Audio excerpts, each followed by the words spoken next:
freedom.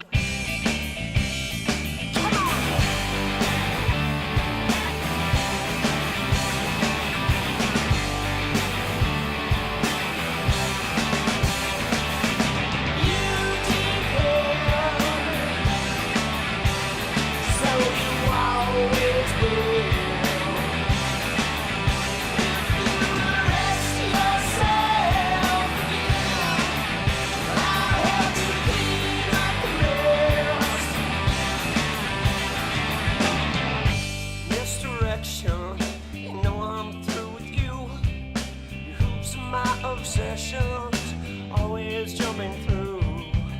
I'm so tangled, I'm so worthy.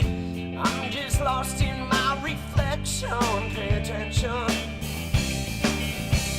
You never will.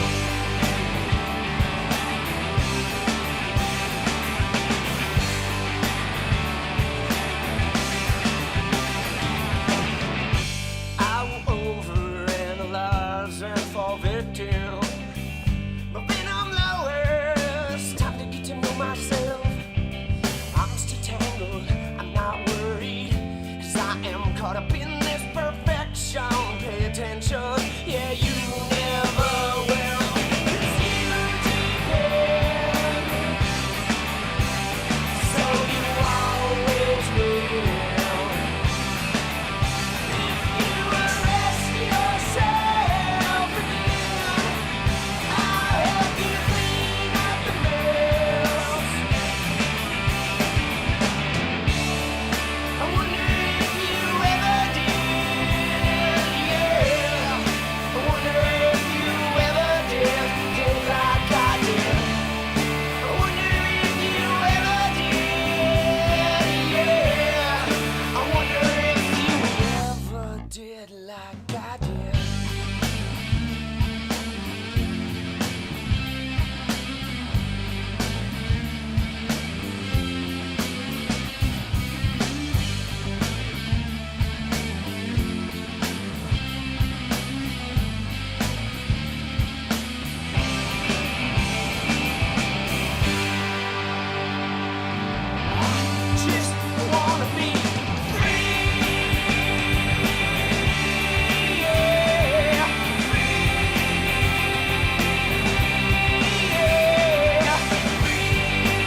Can I make something good out of this?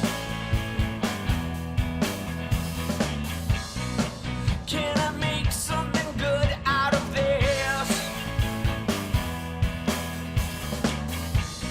Chances are you will not be missed, 'cause you don't give a shit. Can I make something good out of this?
I make something good out of this? You will be late, you could be too. You could be underneath my shoe. Sometimes you're the only one who's strong, and I'll be devastated if I'm wrong. I am the one you love to hate, but you cannot devastate. It will be interesting, I'm sure, but I want more.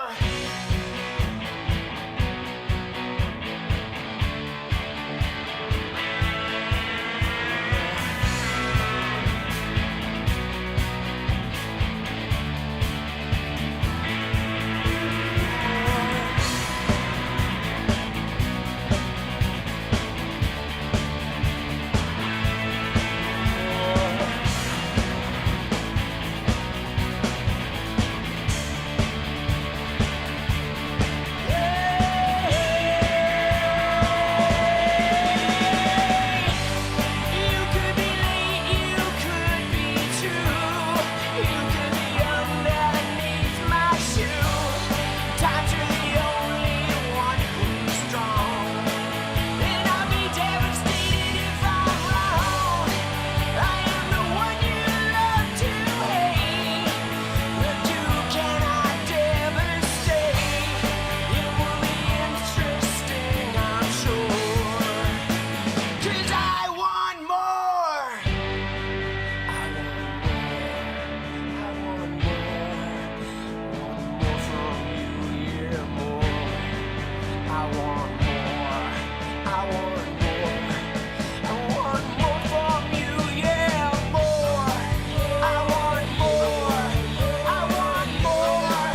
I want more from you, yeah, more. I want more. I want more. I want more from you, yeah, more.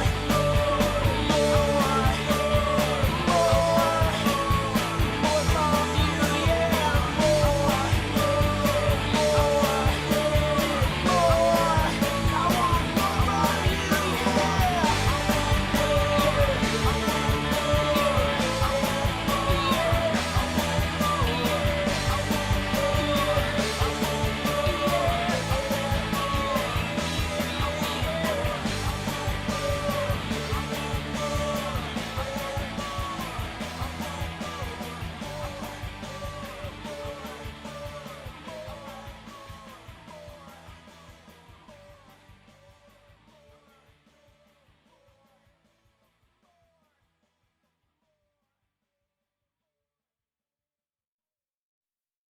Yo!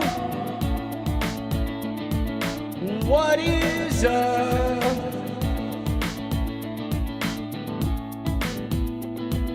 Yo, yo, yo, yo.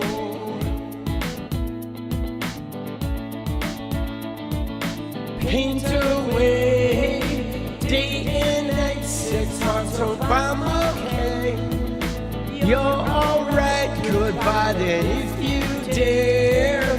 Someone new is pulling everywhere. I'm afraid to let them. Nothing is what I say. I feel far away. Let's go. Nothing is what I think I will drown in pain. Yeah, yeah, yeah, yeah, yeah. Oh! After you, I'm afraid of feeling some too soon. Cling to what you're given. Nothing is what I say. I feel far away. Dude, how we doing tonight? Fucking Tuesday.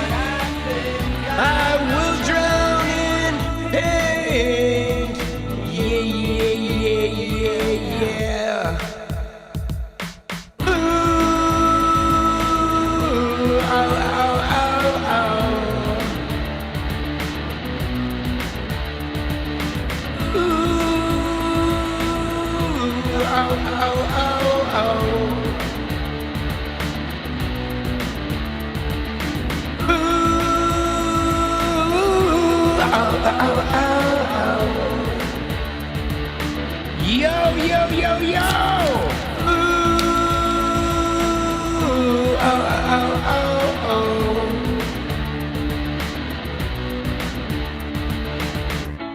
yo. Let's go. Let's get it. The hated Dodgers. I actually don't hate the Dodgers, boss. I grew up in LA. I've kind of always been a Dodger fan. It's Dodger blue, baby. And everywhere I'm afraid to let them. Nothing is what I say. I feel far away. Nothing is what I think. I will drown in pink. Yeah. Nothing is what I say. I feel far. Let's go. Nothing is what I think. I will drown in pink. Nothing is what I say. I feel far away. Nothing is what I think. Nothing is what I think. Yeah. 'Cause I will drown in pink.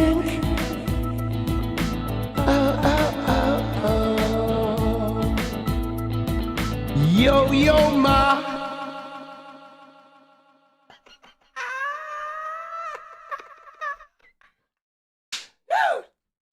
Let's go. All right. Yeah. Dude, dude knows the Mariners was a big win, bro. That was a big win. And it was a big win for a number of reasons, right? I'm going to talk about the Mariners here for a sec. First off, like fucking, Cal Raleigh hitting a first pitch homer. Dude, Rob Refsnyder, like our worst batter all year that they spent millions of dollars on. He hit a 2-run homer. Dom Canzone with 2 fucking big homers out to center field. And then on top of it, they didn't fucking choke in the end, man. Dude, Shohei Ohtani was on third base with no outs, bro. And like, fuck, dude. Yeah, Julio hit a homer too. Now, I love the Dodgers, though. No hate for the Dodgers. I was rooting for them in the World Series last year. And so, like, I grew up around Dodger blue. I've been to Dodger games. I fucking have, been to many great concerts at Dodger Stadium. So, I don't hate the Dodgers. Mad respect, dude. They're so good. They're so good. The Dodgers are. I mean, it is a little bit of a bummer that there's not a salary cap. So the Dodgers and Yankees just get to buy all of the best players. That kind of sucks. It's a little bit unfair. But you have a Dodger Stadium mural. Let's go, Glenn. Yeah, man. That game, though, was a nail biter. Dude, I was still shaking up until like 5 minutes ago. I was still shaky. It was like, holy shit. Was that a nail biter, dude? Like, I thought we were going to fuck it up, dude. I thought we were going to fuck it up. But I don't know. Jenny made me an omelet today. And I know this sounds crazy, but most days that Jenny makes omelets, the Mariners win. I shit you not. Dude, she made an omelet one day and the Mariners were down by like 5 runs and they still won. So they don't always win, but when Jenny makes me an omelet, like the Mariners are usually going to win. Dude, she made me an omelet today at like 2:30. So I was like, fuck, dude, the Mariners are winning this shit. Let's go.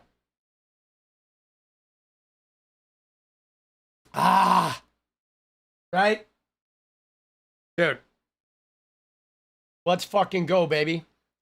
Some friends of mine, some of my old fraternity brothers are like, have like Dodger season seats, like right behind fucking home plate and shit. So their family is like film producers. So yeah, dude, I have a lot of connection to the Dodgers. Nothing but love for those guys, man. You gotta love the Dodgers, dude. Dude, LA just dominates, bro. It's so good. LA and New York. I mean, I don't care. Like, don't get me wrong. There are a lot of great cities in America, okay? Seattle, Chicago, San Francisco, Atlanta, Cincy, right? Milwaukee is amazing. Indianapolis is incredible. Dude, New Orleans. I mean, I could go on and on. There are like a lot of great fucking a lot of great cities in America, just a ton.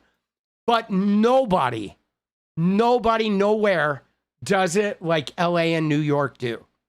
Okay, LA and New York are head and shoulders above like everything in every other city. Everything exists in LA and New York first. Okay, everything that fucking takes off in every other city starts in LA and New York. And you just gotta love them, dude. Steve Garvey was fucking crazy. Yeah, no, I know. Didn't the Dodgers come from Brooklyn? Right? Weren't they? You know, dude, Philly's amazing too. I love Philly. Dude, like I said, Detroit, I mean, I could go on and on. They're a great city. St. Louis is another great one. Dude, they're like Oklahoma City's incredible. Austin, Dallas, Houston, fucking love Houston.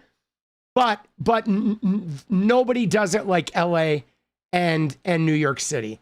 Man, you know, like New York is like the compact fucking, you know, like mega metropolis. Everybody's on top of each other. You're riding the subway. LA is like freeways filled with cars. You got the beaches. You got Hollywood. You got the fucking sports teams with the legacy, man, in both those cities. Both of those cities are just to die for. And I was lucky to grow up in LA. Love it. Okay. Love that shit. And I am going to, in 2 weeks, I'm going to be in New York City where my son lives. And I love New York City. I'm a little jealous because I always wanted to live there. But now that's Bryce's city. So, you know, but it is what it is, baby. Love those places, man. Love them. Dude, love them. I don't know, man. I love American cities. I really do, dude. I really do. I wish I could have lived in New York City. I wish I could have lived in San Francisco. I wish I could have lived in Seattle. I think like I really would have liked to have lived in those 3 cities. Felicia, what's up? It would have been nice to live in those cities. I feel like Miami. I haven't been to Miami yet, but I feel like Miami is sort of like a vibe, you know, like an East Coast kind of LA. Because guys, I really like the Hispanic influence, right? I mean, it's something I love about LA. It's got that fucking South American, that Central American influence with the palm trees and the fucking clay tiles on the roof and the stucco, right? And I feel like Miami, you know, is sort of the Cuban/Caribbean version of that. And so I think it would be cool to spend some time in Miami, even though it does suck, Florida. Your son just moved to Brooklyn. Let's go. My kid's living in fucking Brooklyn too. Yeah, dude, he lives in Brooklyn. He's digging it. He's digging it. But all right. So I'm a little out of the loop. Let me just tell you guys. You ready? Let me tell you. Here's where I'm at. I did nothing but edit several videos today. I had a massage. I tried out this new seasoning. Dude, I found a new seasoning. It's called Sweet Preacher Pork Rub. Oh my God, it's so good. I'm obsessed with a new seasoning. I just bought it like randomly. So I made some pork today with the Sweet Preacher Pork Rub. Dude, I mean, it sounds a little like the Chester the Molester, right? The Sweet Preacher Pork Rub. You use that? Dude, it's so good. Oh my God, it's so good. And so I love it. So I made some food. So I'm a little behind on the news today. Okay.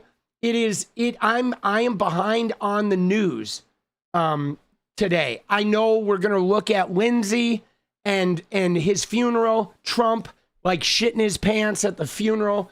That's going around. I do want to look at Jack Reacher again. Alan Ritchson was going off again on Trump. So I think that's worthy to look at. We have to look at this Andrew Tate shit. These guys are the biggest whiners. And we're going to look at some other MAGA hogs. All right. What else we got? Let's see what else we got. Oh, yeah. RFK Jr. being a fucking weirdo. What else is new?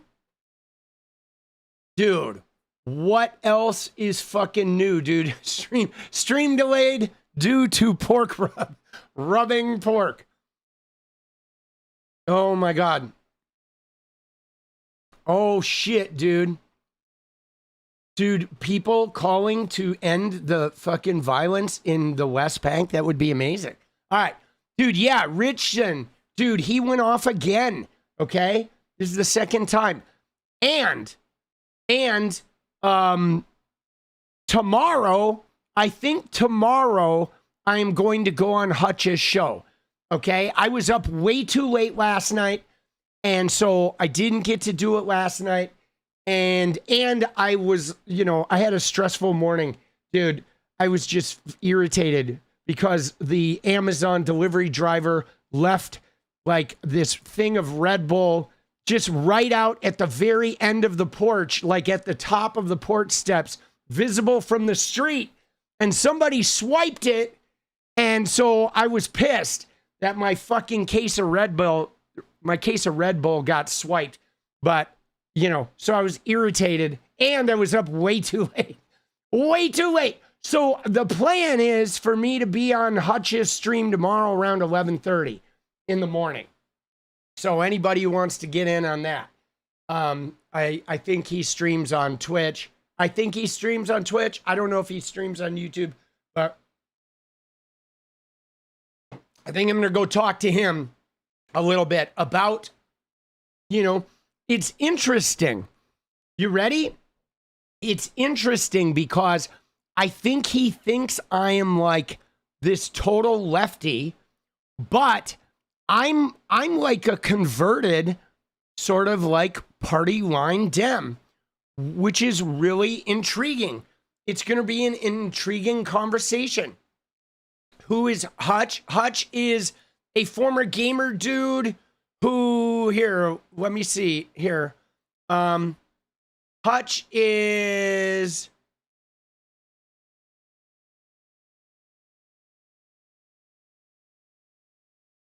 you see here, is this guy, okay? He's like a former gamer dude who is like a Dem. He's pretty much a centrist. He's like a Pac-Man light, okay? He's very, yeah, he's like anti-Hassan. But so we've been interacting, you know, because he's always, you know, bashing leftists. But I will say, though, one of the things, you know what really, guys, you know what really sort of led to my conversion? It was watching the last year and a half, okay, as DSA and progressives started to win, and then seeing the Dem party, like, they'll primary, candidates will quit to like increase the voters for other candidates. They'll spend endless amounts of money. They'll spread negative stories. They'll do all of this to beat progressives and to beat the DSA, right? I've been watching this for a year and a half. They will go to any length. But you know what hit me, guys? You know what fucking hit me, guys? What hit me is for the last 20 years, they never did that to Dem people that fucked up their legislation, okay? They didn't do it to the guy who defeated the public option. They didn't do it to Joe Manchin, right? They didn't do it. They never engage in that behavior against party Dems, even if they're the Dems that fuck up shit they promised to do for the people. So that's the thing that has opened my eyes, because I'm like, wait a second. If they can go all out with smear campaigns against 𝗙𝗪𝗏 and fucking Plattner and Daria Liza and Mamdani, and they will pull out all this shit, they will fucking make up stories, they will fucking do hit jobs in the press. Why did they never do any of that to the party Dems that side with Republicans and sink Dem legislation? They could have done it, but they don't. Okay? They don't, because the fact of the matter is they don't want Medicare for all. They don't want free education. They don't want any socialism. They want a capitalist free for all, and they want people to be convinced that they're free and that they can get a piece of the American pie, even if the piece they're going to get is only a tiny one. Okay? And so that's the realization I've had, is that their underlying interests, yes, are about the people with capital. Okay? They want to protect the capital, and they want to protect the institutions that hoard capital and control it, and they want to protect those institutions at all costs as well. And then they throw some bones about like civil rights. But here's the problem, guys, is the Dems have, like, under their leadership since 1992, it's been mostly Dem leadership since 92, guys. And not only did it lead to them losing to Trump, but like, bro, they really fucked shit up.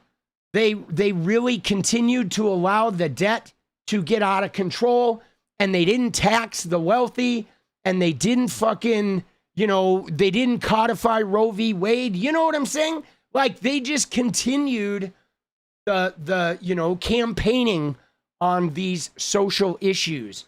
And I mean, they did accomplish some stuff. Okay, the ACA was revolutionary until it got gutted, although the public option needed to be in there, but it was still revolutionary. They did get gay marriage, right? But the Voting Rights Act getting overturned and Roe v. Wade getting overturned when, Mitch McConnell stole a seat from Obama, and then in the same fucking vein, he gave a seat to Trump. And like, dude, they should have blown up the fucking government. Like, when Biden won, they should have blown everything up, guys. 2 stolen Supreme Court seats. You know what I'm saying? Like, they should have, when Biden got power in 2020 with that huge mandate, they should have blown everything the fuck up. Put Trump in jail, and, dude, they had it, okay? They had it.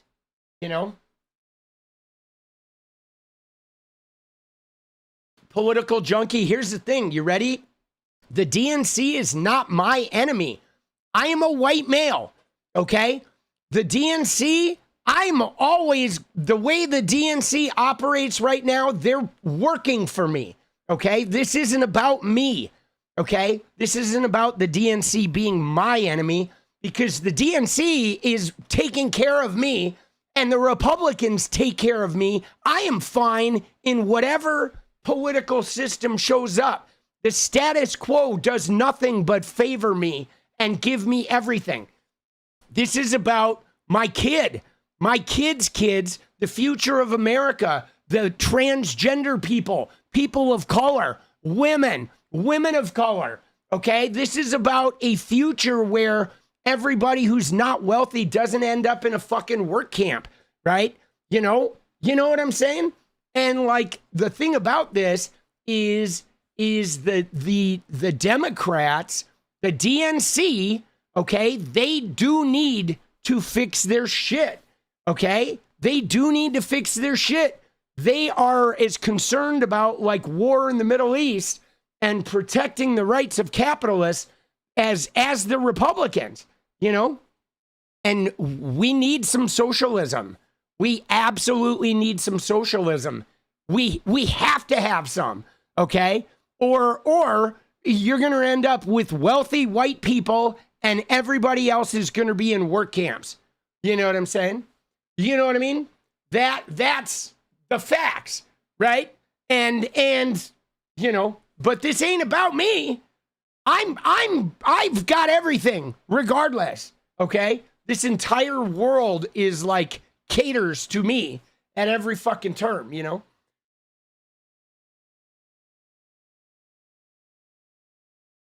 Well, Obama was in a in a tough position, guys.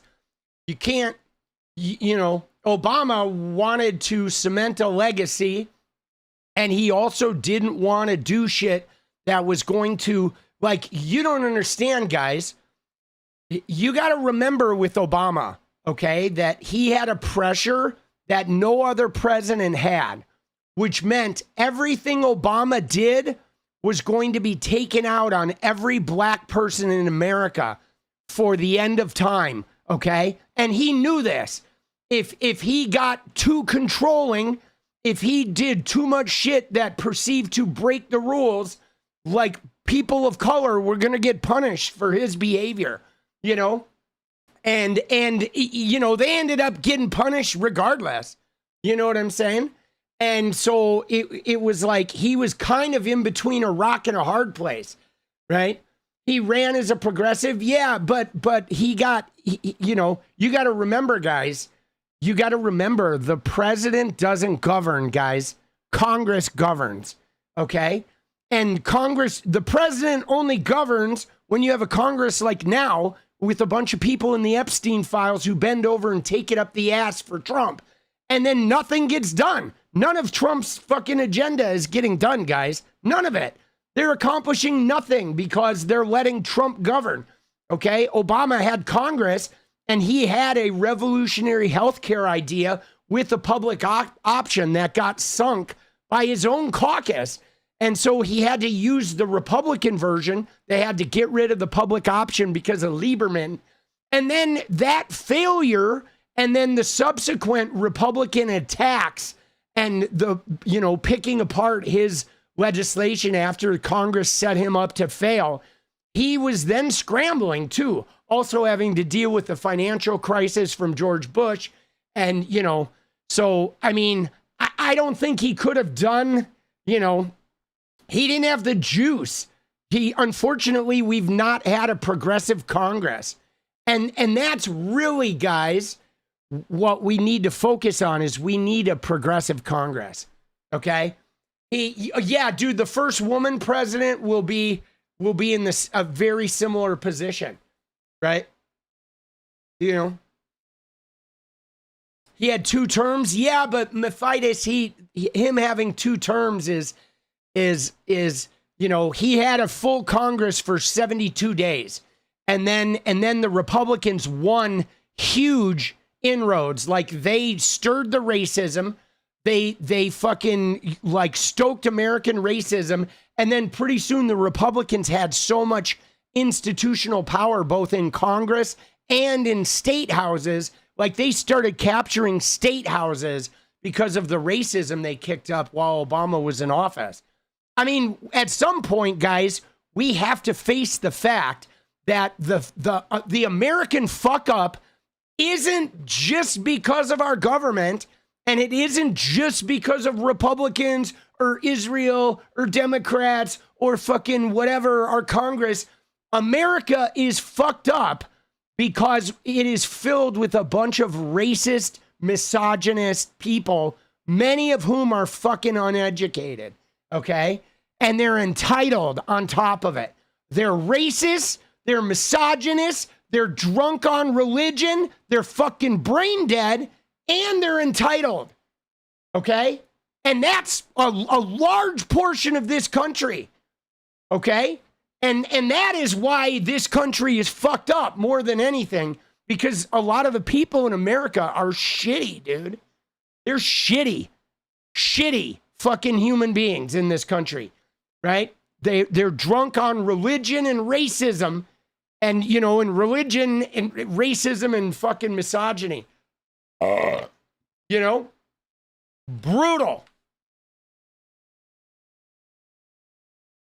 DSA, I don't think DSA is going to fuck the midterms. And I'll be honest, I don't fucking care, dude. I'm gonna fight for the DSA, and believing that it's not going to fuck the midterms. I believe that that's a scare tactic, okay, that they're trying to use the same way that they fucking, you know, they give you a terrible Democrat and tell you they're going to be better than the Republican, and then the Democrat votes against the Dems every time there's a Republican issue. Okay, so fuck that. I don't fucking care, right? If the midterms get fucked, it's because the Democrats are shitty. Dude, as it is, dude, they're not even making a huge stink about the war. Okay? They like, where's the Dem PR machine? Where's the huge fucking stink about the war and the economy? Why aren't we bombarding the airwaves with this shit? Why aren't we getting this shit together? Right? Because they're fucking feckless, bro. Because half of them want to keep feeding the Israeli war machine too. Okay?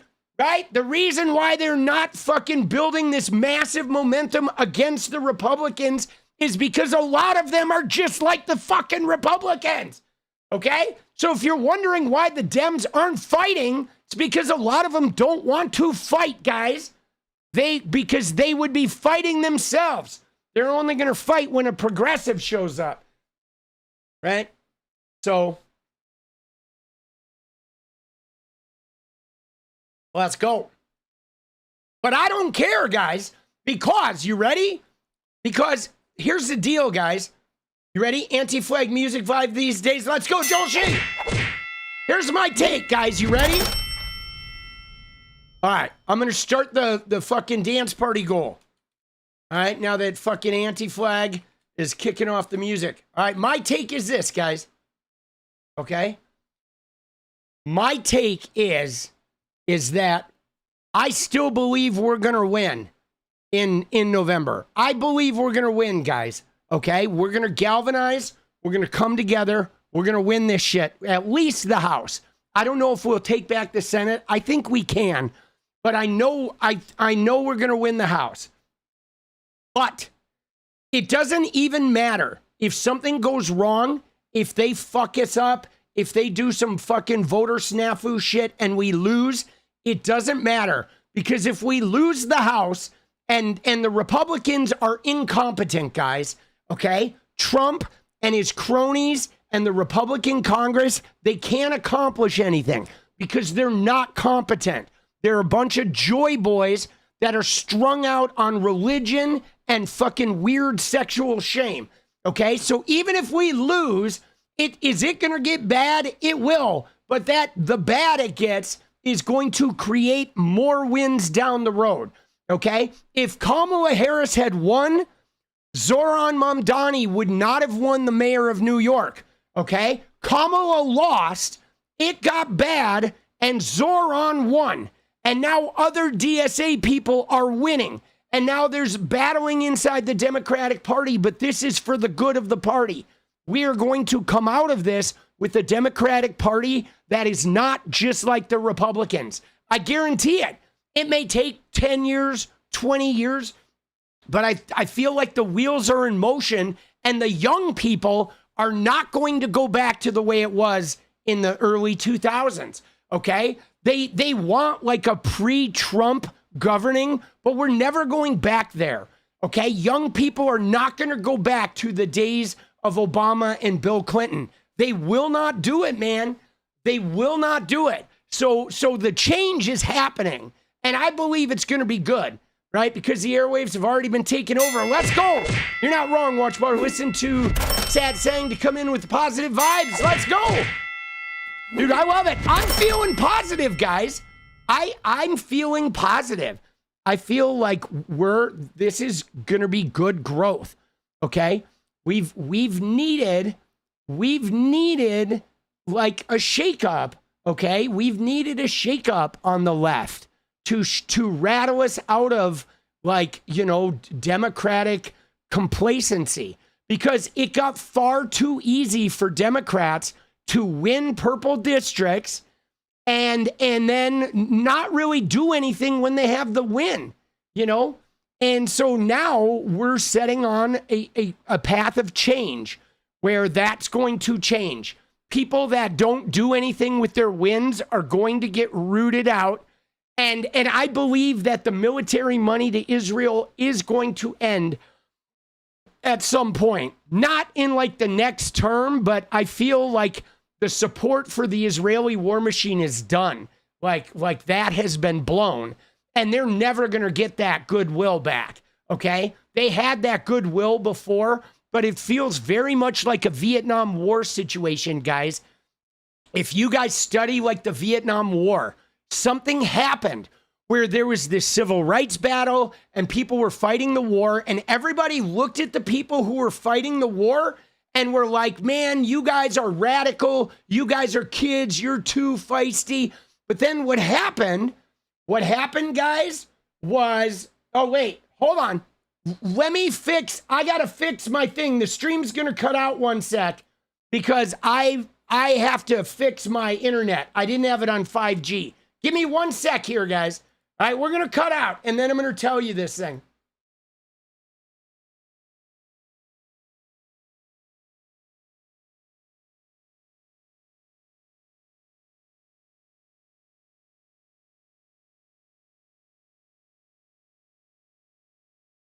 All right, there we go. Now we're on the 5G, baby. Okay, so let me just tell you. Vietnam, okay? So people were fighting Vietnam. This was happening concurrently with the civil rights battles. And there was a lot of public, like, sentiment that looked at the people who were fighting against the war and as bad, okay? The protesters were looked at as bad, even as the deaths in every neighborhood started to mount. And people were feeling this weird sense of restlessness. And then something happened at Kent State where the National Guard shot some kids. And people, it was like all over the news. And people fucking like got frigid in an instant. It was like they couldn't go back to before Kent State, okay? After Kent State, after their own National Guard people killed Americans, they could not go back. They couldn't rewind back then. It sort of like blew the fucking, the mystery of like what was really happening, that it wasn't just about the war, okay? It was about like oppression and like imperialism and governmental power being used recklessly, okay? And that set off a revolution, guys, that ended the fucking Vietnam War. And what I'm telling you is what happened with Gaza, okay, where, you know, there's this terrorist attack from Hamas, and then for like 18 months, Netanyahu just goes overkill,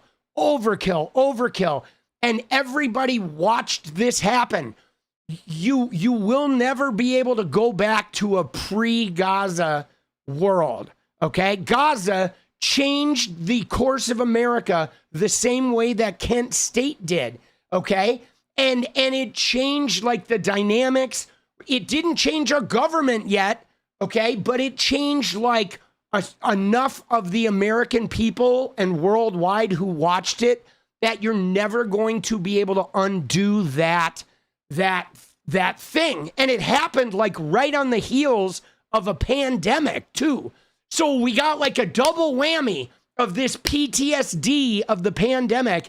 And then we all watched this like reckless and wanton aggression. And so now I think that it's going to take a while for the new like way the world operates to forge, but we're never going to be able to go back to before that, okay? And what's more, guys, I think when the generational die-off happens, when like half of the Senate is dead, which is going to happen in the next 20 years, right? In the next 20 years, half of the Senate are going to die. And so like that is going to remove all of the people that were alive during segregation. They're all going to be dead. Pretty soon, everyone in our government are going to be people that were born when segregation was illegal. And that's going to change things too, guys. Okay? There's like, dude, we're on the precipice of some really cool shit, guys. We are. All right, let me get these. Dude, let's go. We got Andy Bean says, I'll take politicians who care about people for 100, please. And Joel She says, a DSA socialist governor candidate in Wisconsin is at 44% in the primary. In Wisconsin, People are waking up former chef to governor working class. Yes, Hong. Dude, Hong is killing it. Dude, Wisconsin, that's my home state, guys. A lot of hope. I came from Wisconsin. So believe me, there are people that like are in Wisconsin who grew up there and are like, fuck this, bro. There's better shit. Dude, isn't that crazy? Dude, is my home state gonna be like the first fucking socialist fucking governor? Jason's shrimp on the barbie. Let's go, motherfuckers. I believe, guys. Tell you what, though, guys. You ready? I mean, dude, I hate 𝗡𝗎🐄 Stevens. But if 𝗡𝗎🐄 Stevens wins the primary, we're going to fucking push her across the line in November. All right? We're still doing it. Okay? Even if I hate her, I hope we don't have to do that. I hope Abdul wins. But if 𝗡𝗎𝗄 wins, we're still pushing her over the fucking finish line. I don't fucking care. Okay? That's how it works. We're still fucking getting this. The only line I think I am drawing is who I'm gonna vote for president in 2028. Okay? I am drawing a line for my presidential vote in 2028. Okay? I'm gonna need to see some certain type of leadership. All right? But as far as like, I'm backing all the Democratic Senate candidates in November, even if it's reluctantly, okay? Even if it's reluctantly. I'm going to, 2026, everybody gets a pass. But if we give them the House back, we give them the Senate back, their behavior is going to determine the future of how I fucking respond to this party. Okay? They're not getting another chance to fuck up. Okay? It's like we give them power, and if they don't use that power in an aggressive sort of way, then I'm not. All bets are off. Okay? For me. I'm like here, where I'm like, dude, you better wield. Okay? I feel like we give them Congress, right? And then we give them a president. And then we see if they fucking go strong arm. Who would you like in 2028 for prez? So 𝗙𝗎𝗄𝗏, I don't know. I don't want to really talk about prez for 2028 right now because it's so far away. And you know what I'm saying? Right? So I don't think we even know who's looking like that right now. You know, I mean, I could tell you who contenders are. You know, there's whatever, there's AOC, there's Ossoff, there's Mark Kelly, there's fucking Gavin Newsom, you know, there's Pete Buttigieg, there's Kamala Harris, there's a whole fucking like host of people that are out there, but I'm going to pick that up and, you know, later on, cause I just don't know at this point. You know, I want to see, I think we got to see what happens if we get Congress back. Okay, like we got to see what happens when we have some power and we see who steps up and fucking make shit happen. And then we'll know, right? And then we'll know. Shapiro, no, I don't like Shapiro. I mean, I respect, you know, what he's done in Pennsylvania, but he's too much of a wimp, dude. I don't want a wimp, okay? I will tell you that. I'm not voting for a fucking wimp.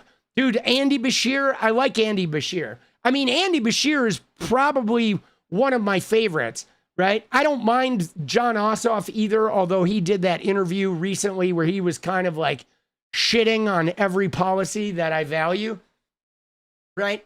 But I think we need to see, like, you don't just follow my train of thought on this, guys. You don't want to start talking about presidents when you don't have any power, okay? Because, like, wait until they have the House and then see who steps up, okay? See who, like, forces moves from that power. And then I think you're going to see who the presidential contenders are, because they're going to be people that help that power get used actively. As opposed to, right? you know, everybody's a tough guy when they have no power because everyone can act tough. But then once the Dems have power, we're going to see who's really, you know, executing and who's not.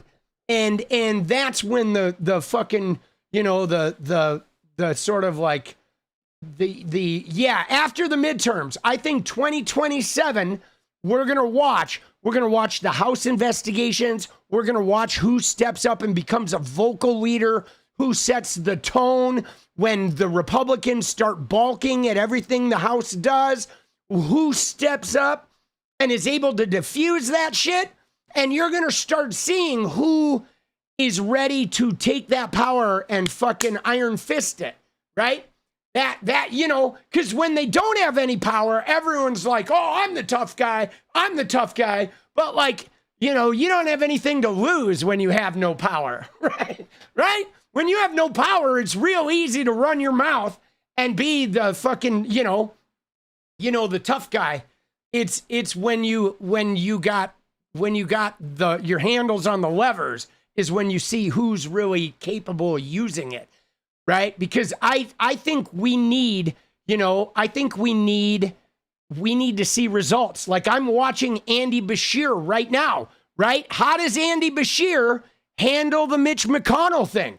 Okay? If Andy Beshear ends up winning this Mitch McConnell snafu and putting a Dem in the Senate, that guy's definitely going to be a front runner for Congress.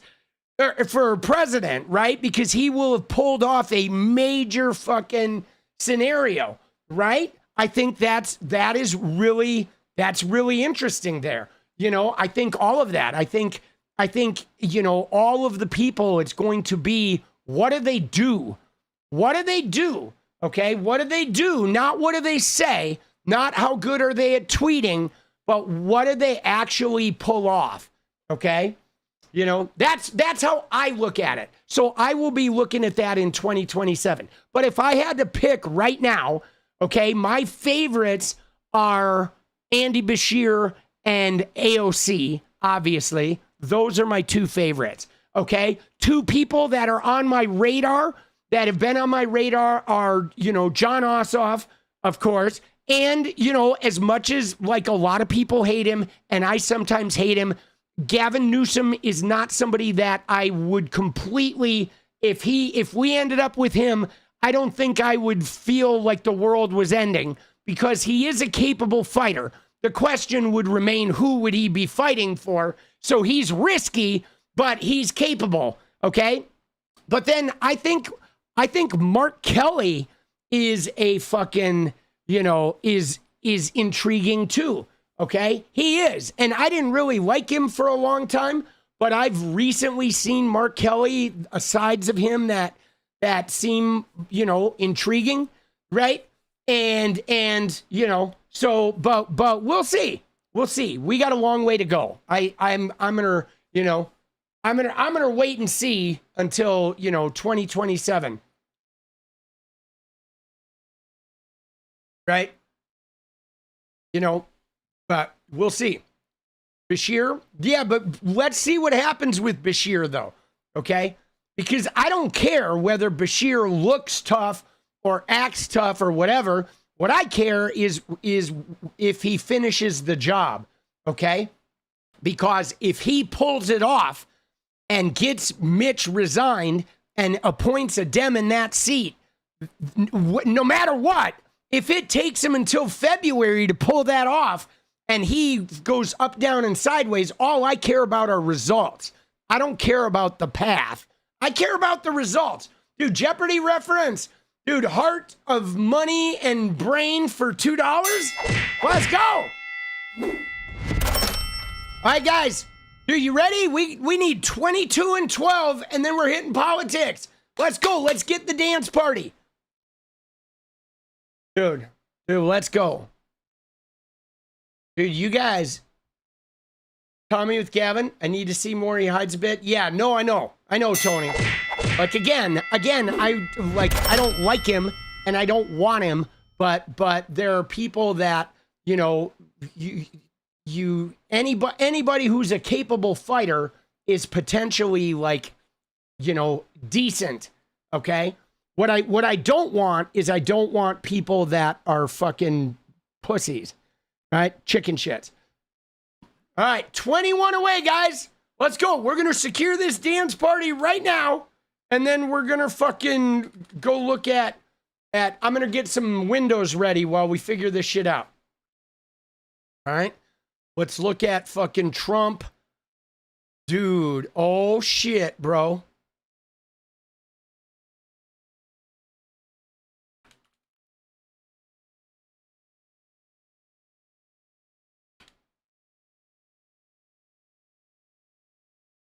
Dude. Dude, what a fucking dink, bro. Look at this asshole, dude. My God, bro. What the fuck are we doing, dude? Oh my God, bro. Jesus. He is just fucking... What is he doing, dude?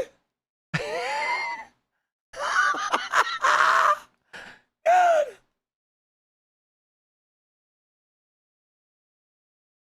What a fucking knob, bro.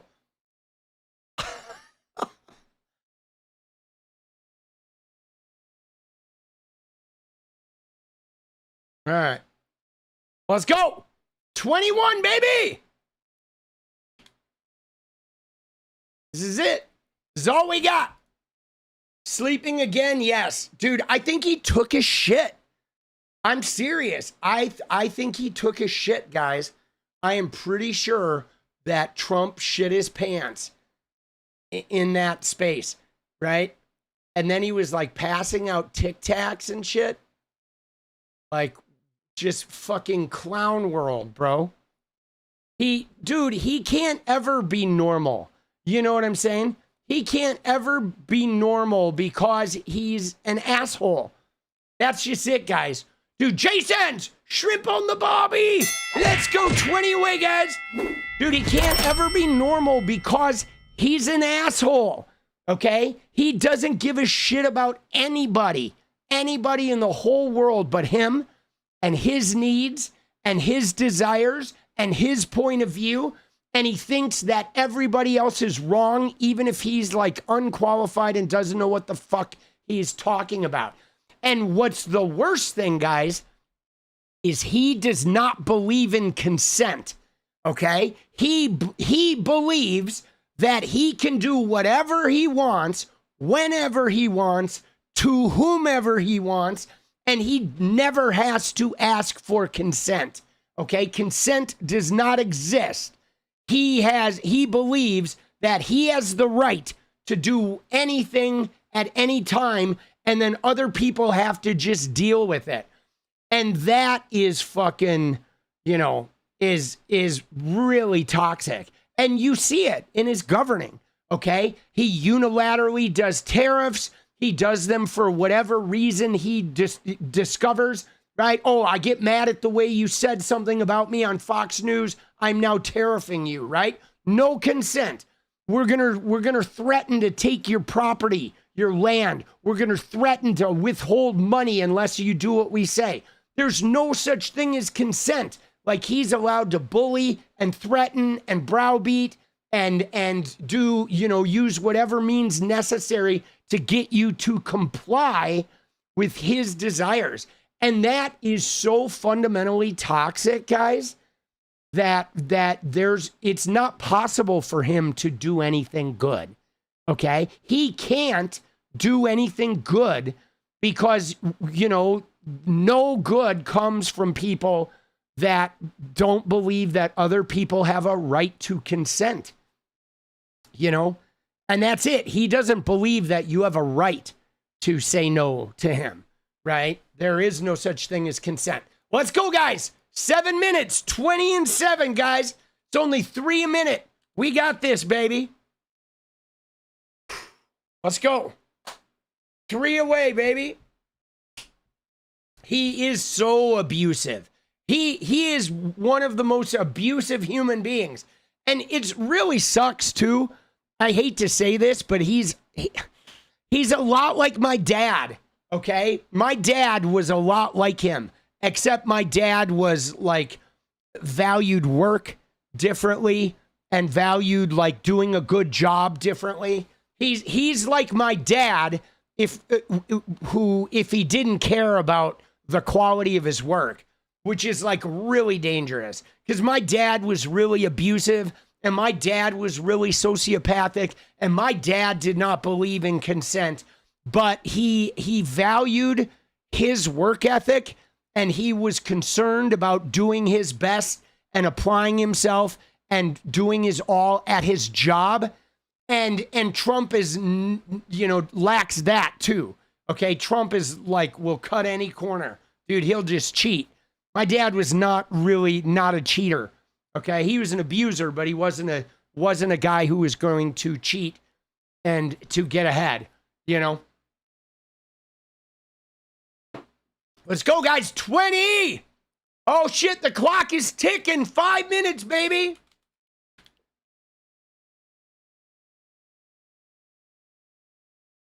Dude, 19. Let's go, Jen W. Oh, she's breaking through the wall, baby. 19. Let's get it. Here you go. There it is. There's a little teaser. Let's go. Dude, we got a Mariners win. We got a fucking, I think my first debate appearance or whatever is happening tomorrow. That's going to be big. I'm excited. So we're going to look at some Trump clips. 19 though, guys. Oh shit, here we go. 4 minutes, 5 minutes. Dude, down to the wire, baby. Yeah, man, my family, sociopathy, dude. Shrimp on the bobby. Jason's Australian and comes in and fucks shit up. Let's go, Jason. Let's go, Australia. Put a shrimp on the bobby. 18 away, baby. Mariners win. Let's go. Let's go to the Outback Steakhouse. I know it's not really, probably not Australian at all, but I do enjoy the Outback Steakhouse. When I go to Vegas, we always go to Outback. All right, dude, let's go. It's my weekend. 𝗙cie𝗶𝗹𝗪, 𝗙cie𝗶𝗹𝗪. There you go, Scruffles. Let's go.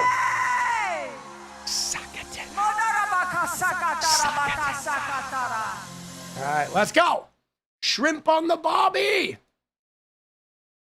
All right, so there we go. 17, guys. 4 minutes. 17 and 4. Now we're up to 4 a minute.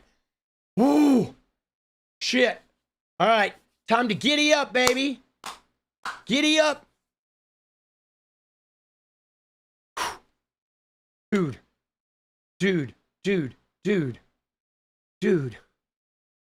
Yeah, the Dodgers thing really pissed me off, guys.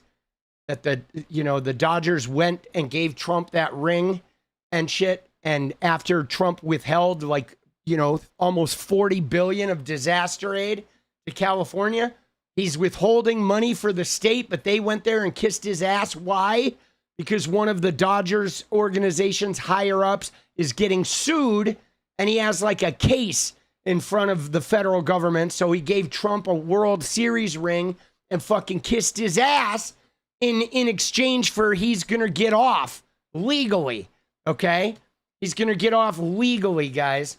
Fucking brutal. Dude, 3 minutes, guys. 17 and 3, baby. Let's go. Let's go, baby. Come on. Dude, we got politics to get to. Let's get it. Oh.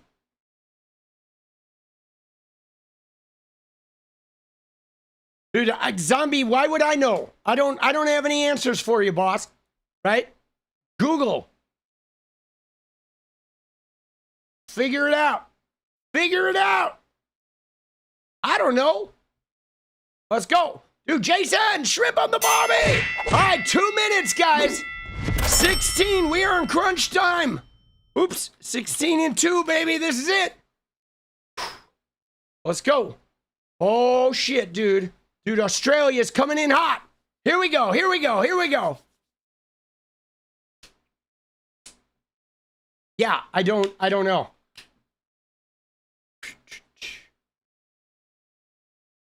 Sounds pretty fake though. Right? But I mean, anything can be true. 1 minute. Fucking A, dude. Yeah, I don't think any of that matters.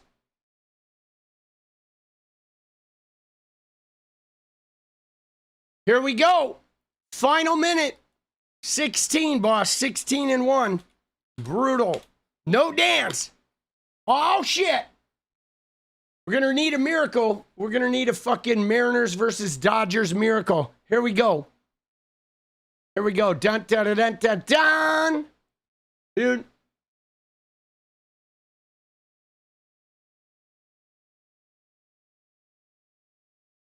$15. Let's go. Your intuitive and insightful words and actions do matter. Oh, Shelly.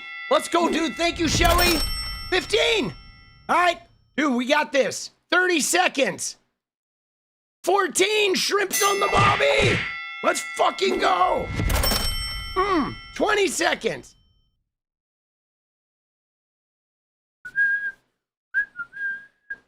Here we go, dude. The final 20 seconds.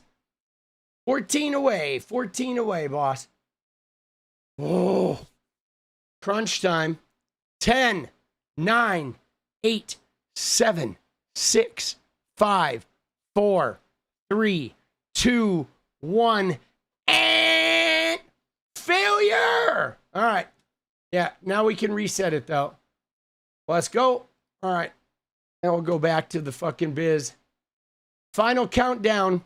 Dude, sometimes you just don't make it. That's just the way life is.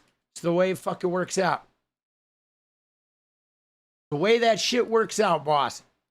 All right. We go again. All right. We get that.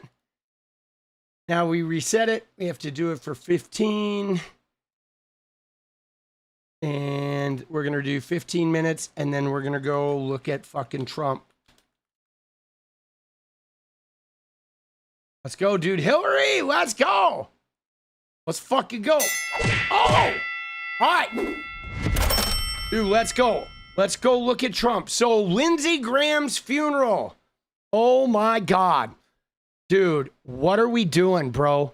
And then, of course, like, Trump is literally fucking asleep, which I guess surprises no one. I mean, is anyone surprised? This guy falls asleep at every cabinet meeting. This guy is, you know, just toxically unhealthy. Okay, look at him. Look at him. He is so gross, dude. He is so gnarly looking. Call for a break. He jumped into action and immediately got the nurse, no doubt preventing a catastrophe and likely saving my life.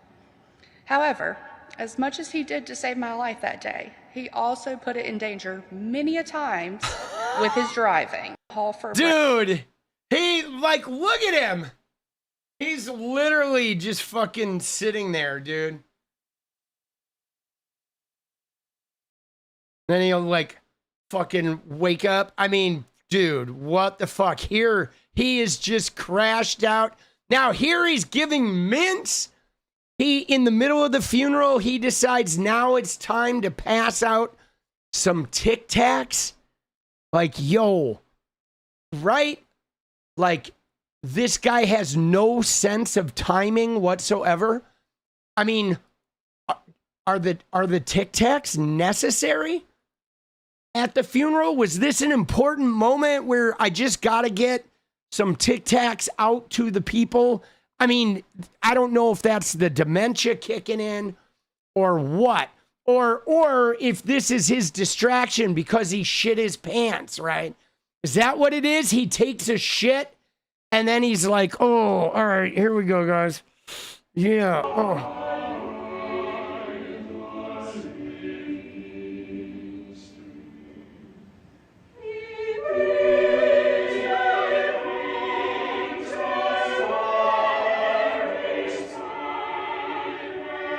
Dude, he dropped it! Dude. Dude, he fucking dropped it. Guys, I don't think this is Tic Tacs, okay? I don't think those are Tic Tacs.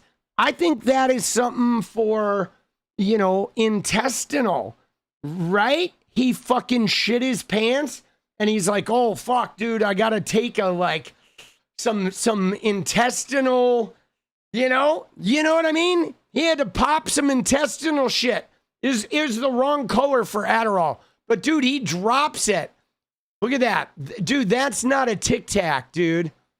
Okay? I don't think those are Tic Tacs. But watch him drop it. Look at him, too. What a greasy motherfucker, bro. What a greasy motherfucker. Watch him drop it. Do you see it? You see it fall? There it is. Right there. Dude, he fucking drops it. Right there. You see it fall. Right, you'll see it right over his tie. What an idiot. And dude, look at the way he takes a pill. Dude, he takes a pill like a 3-year-old. Come here, Billy. Oh, is it time to take the pill, Daddy? Oh, thank you, Daddy.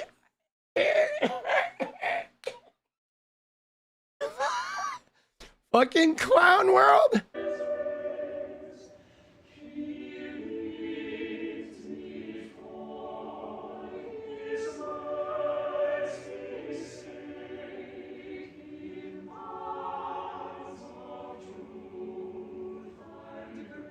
Dude, he's so grody.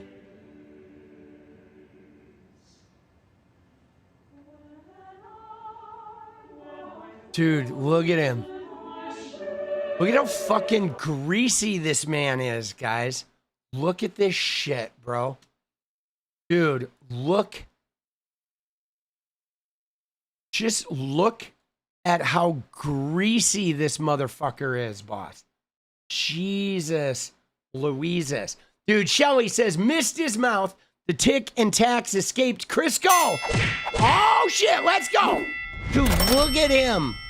Look at how greasy this guy is, boss. What a greasy motherfucker he is. Right? Oh, sorry. Look at him, dude. He is just saturated. So gross. So gross, dude. All right. Here's another one of him where he looks like he is completely passed out. All right, in this one. Now, he saw what was happening to you and your... Dude, look at Brett Kavanaugh. Oh, my God. Mark Wayne Mullen. There's 𝗍𝗪𝗪, right?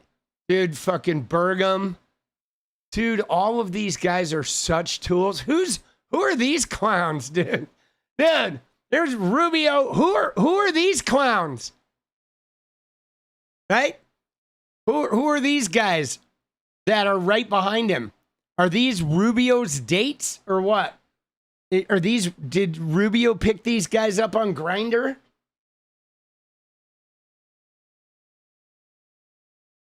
Are they Secret Service? Dude, where's Natalie Harp?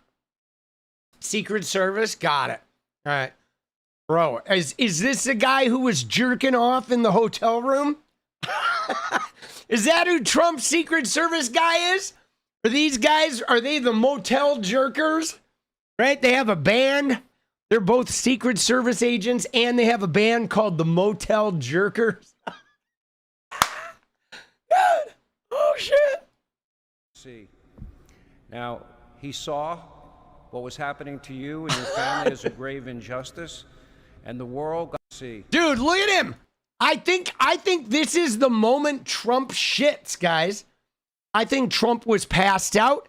I think he shits, and it wakes him up, and then watch this guy's face. This guy is all of a sudden, he's like, holy shit. Bro, Jesus. Watch his face, guys. See. Now, he saw what was happening to you and your family as a grave injustice. He inhales, and he's like, whoa, dude. He saw what does that smell? What was happening to you and your right family there. as a He grave drops injustice. it, and then he inhales, See. and he's like, oh, Now, fuck. He saw what was happening to you and your... Dude, the shit and then the inhale. Pathetic, bro. Fucking pathetic. All right, let's see. Here we go. Dude. Dude, such a loser. Pressed on. There's a lot of times it's easy. It's easier to bow out. It's easier Look at how to go a sweaty different way, he is. the path of least resistance. But he stayed the course. He stayed the course even when it wasn't going to make him popular. Dude. He knew, as we've heard today, right? Pressed on. Dude, what a fucking weirdo, bro. All right. And then here's his remarks, some of his remarks. Our nation needs more men and women like that great person sitting, laying, wherever he may be. I think I know where he is, and I think he's up there. I think he's watching us. I'm pretty sure of it. Dude, sitting, laying, rotting. Dude, sitting. Yo, Trumpy, what's up? Yeah, political punk here. So I got a question for you. I'm looking at you as an orator here, you know, talking about Lindsey Graham, and like, did you see him sitting? I mean, what the fuck is going on with you, boss? You're popping shit pills. Your Secret Service guys look like they're drowning in stink. Now you're talking about sitting Lindsey. Oh, I think he's up there. Where? Up in the archways? Is he up in the chapel? Is he floating around in the air like the fucking cloud of stink over you, like pig pen? Jesus, dude, you are so gross. Now, I do have a question. How'd you get so sweaty? What were you doing? Were you like jerking it? Were you jerking it in the bathroom? Was 𝗙cie Trump there? Did you see her and you had to run to the bathroom? Is that why you're so sweaty? Oh, you're so gross. Dude, what a fucking Epstein class motherfucker. Fuck you. Bye-bye. All right. Jesus, that, like, too much knowledge.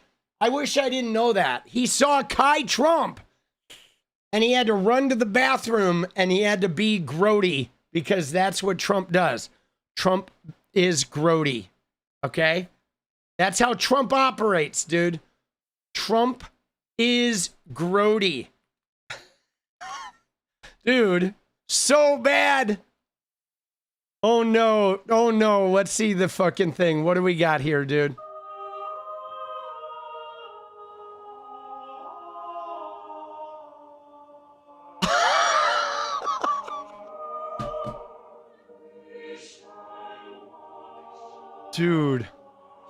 Dude, such a heartfelt tap on the fucking... What a heartfelt tap, bro. Dude, you know what he should have done? Now, just between you and me, I think he should have pulled an Erica Kirk. Okay? He should have like grabbed a rosary and like opened the casket and thrown himself on top, grabbing the hands, just screaming, Lindsey, I love you. I love you. I love you, Lindsey. I love you. He could grab the hands and he could start churning, right? And then he could get done and he could fucking, you know, dance.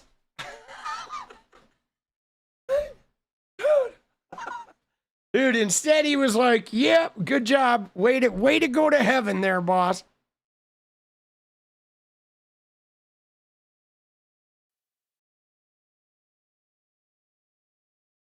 Oh no, dude, what does he do here? Heated things got in Washington. Virtually everyone, Republican or Democrat, liked Lindsey. Well, not everybody, but it sounds good. Not everybody. He was a tough cookie, okay? I have to veer from this for a second. He was a tough cookie, darling, but he was beautiful. Dude, he was beautiful. Oh my God, dude, not everybody. Dude, no, most of us hated Lindsey Graham. Dude, Piggy Poop, the passenger, let's go. Most of us hated Lindsey. All right, guys, we need 12 and 2, baby. Let's go. Come on. Giddy up. 2 minutes. 2 minutes remain. 12 in 2. 12 in 2. 12 in 2. 12 in 2. Trumpy shitting a diaper. Lindsey was beautiful. No, dude, Lindsey was a warmongering prick, guys. You know how many people are dead because of that guy's obsession with war? Terrible human being. He was a closeted gay man who, instead of just being open about who he was, he was a warmongering prick. Pine box practice dance, let's go! All right, guys, 11 away. 11 away, guys. We got this. We got this. We're going to go into a couple minutes of bonus overtime. Let's get it. Let's get it. We're getting it. He was very closeted, Lindsey was. And then he allowed people to get murdered because of his closeted nature. Smells like makeup and bad decisions. Let's go, Eddie. It sure does, guys. 10 away, baby. 1 minute. We got it. We got this. Easy peasy. It's like Mariners, Dodgers. Let's go. Thank you, Eddie. Dude, he should have 𝗙𝗃𝗃ed that casket. It would have been a beautiful moment if Trump had 𝗙𝗃𝗃ed the basket. I think that would have been the moment, guys. 40 seconds. Let's go. Let's go, baby. We're going to need a dance after this. We're going to need a dance after watching Trump humiliate himself. Jesus Christ. He is, oh my God. Dude, Hannity was speaking. Oh, Jesus. 20 seconds. Let's go. They were all together again in the same building. Giles, fun times chat, Tommy. Let's go, Tony. Dude, Hannity, the worst hairpiece ever. 8 away, guys. All right, 8 away. We got this. We're going into bonus time. We're going into the 1 minute timer. There it is. Bonus time, baby. Bonus time. 8 away. We're going to let's just make it happen. Secure the dance. Dude, Hannity, is that the worst hairpiece you've ever seen or what?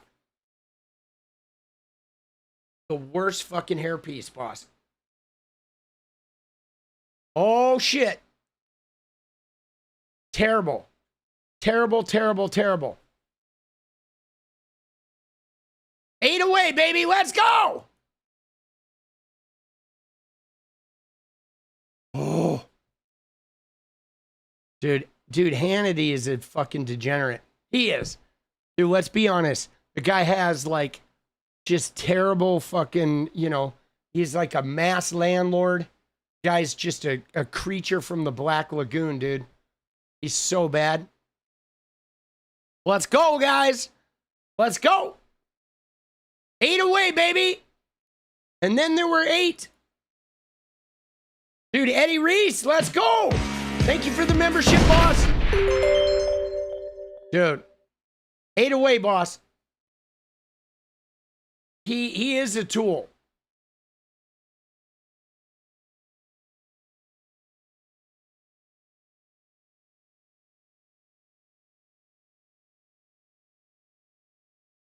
Dude. These guys, boss. Jesus. Jesus.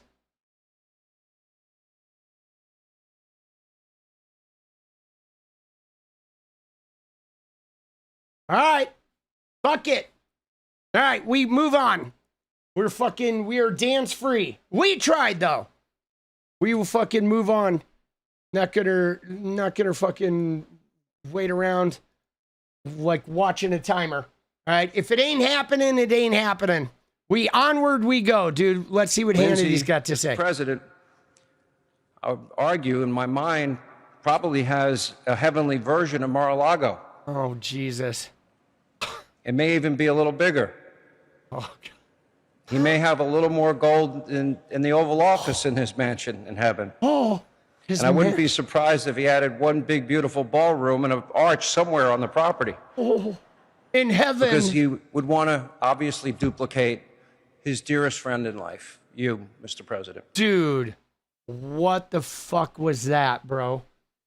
Oh, my God. Dude, why do these grown men suck Trump's knob like so bizarrely, dude. You know what I'm saying? Like, what the fuck goes on with these guys?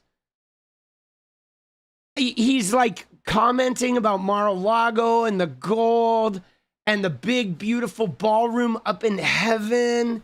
Oh, no, dude. If there's a God, Lindsey is screaming in pain as he's like, you know, burned endlessly with fire. You know what I'm saying? Dude, let's go. All right. Dude, they were trying to arrest you for shit you did on your own property. How does that work? Dude, fuck that shit, boss. Right? Like, what is with these guys? Dude, they're such idiots, bro. Oh my God, they have no self-respect whatsoever. Not an ounce of fucking self-respect, guys. These motherfuckers. All right, so we have to set it for 10. We can't set it for 8, so we're gonna set it for 10. We're gonna we go again, baby. No self-respect, boss. Unfucking believable. It is like endless. It is an endless line of these fucking guys with zero self-respect, right? Zero, none. Yeah, here's the one, dude. Here's the smell, boss. You ready? Watch the smell. This is like, watch the face, dude. Best on. There's a lot of times it's easy. It's easier to bow out. It's easier just to go a different way, the path of least resistance. Look at him. But he stayed the course. He's holding his breath. There's a lot of times it's easy.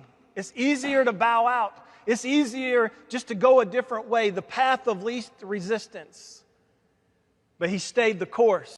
Oh! There's a lot of... Dude, what are we doing? Saw your commentary and David Pacman 100% agreed. Thank you, Dividing. Let's go. All right, guys, we're 7 away, baby.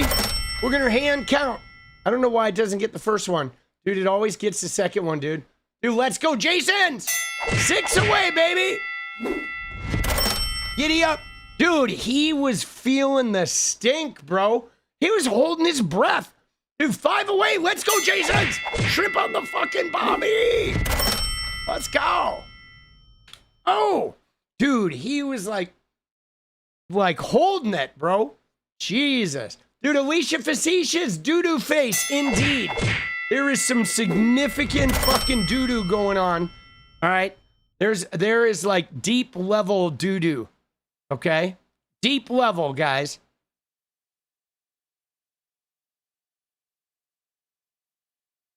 All right, let's see what we got here. After being lectured on the excruciating details of patent law by a fellow senator during a flight, Lindsey declared that he had discovered a new form of enhanced interrogation and torture for the Guantanamo Bay area. He said this is really bad stuff and boring. Dude, he, like, this guy can barely talk. Dude, let's go! Dude, we're 2 away, dude. Thank you, Hillary. Thank you, Jason's Australiana. Dude, dose. 2 away, baby. Dude, 1 away, Quark. Political opportunism. Not a sincere remark said that's true. Dude, Quark. All right, 1 away, guys. 1 away. Let's go. We fucking dance, boss. There it is. Supporting a dance party. Let's go, shall we? We did it. Let's go. There it is, boss. Fuck yeah, dude. Let's fucking go. Dude, let's go. Another one. All right, now we're in bonus territory. Dude, if we want to get 4 more, we can get that too, but we got it. We nailed the dance. Dude, yeah, he never, you know what's interesting After though? being Is he even wearing a black suit at this one? Or is it still, yeah, no, it looks like he has black on this time, right? This guy does not know how to dress for anything. Diaper Donnie, Taco, Felon, Trumpy, get wild. Let's go. The dance party. I like it. I like it. Oh shit. All right. I'm over Trump. Dude, this is elder abuse. Look at him. He's so beat. He was the most selfless person I have ever known. Oh. As they say, he would have given someone the shirt off of his back. Oh. Especially if it was somebody he met on Grindr and they were doing whippets in the back of an adult bookstore. Right? He would, shirts off, buddy. You want my shirt? They call it the Graham special. Now, did Lindsey's sister, the new Darline Graham, the new senator, did the Nepo cuck princess, Darline Graham, did she speak at this event? Some Darline, right? Did Darline Graham?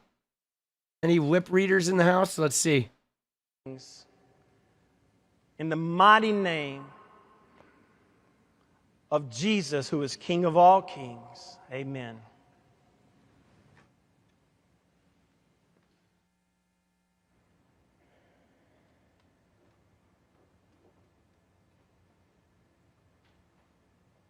Dude, what are they talking about? Dude, what are they talking? Is Trump telling him? Dude, I just shit my pants again. You smell it? JD's like, I don't smell it. I pack my nose with gauze every time I sit next to you, you fucking dumb ogre.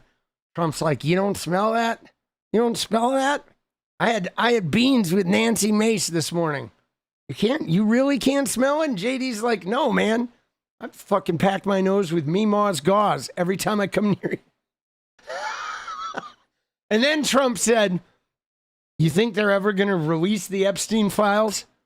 Like, you think I'm fucked or do you think I'm going to get away with it?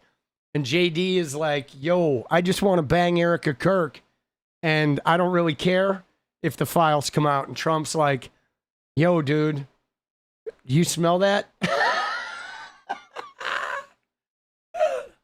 That's the whole conversation.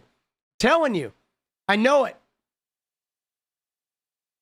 All right. So Lindsey is no longer with us. We do appreciate you guys, right? All right. We do appreciate you, Lindsey. Thank you for being here. Behind this wonderful staff. Dude, look at these guys, bro. Dude, these guys, bro. Dude, look at it. It looks like JD is getting in on the shitting. Dude, JD is like, fuck it.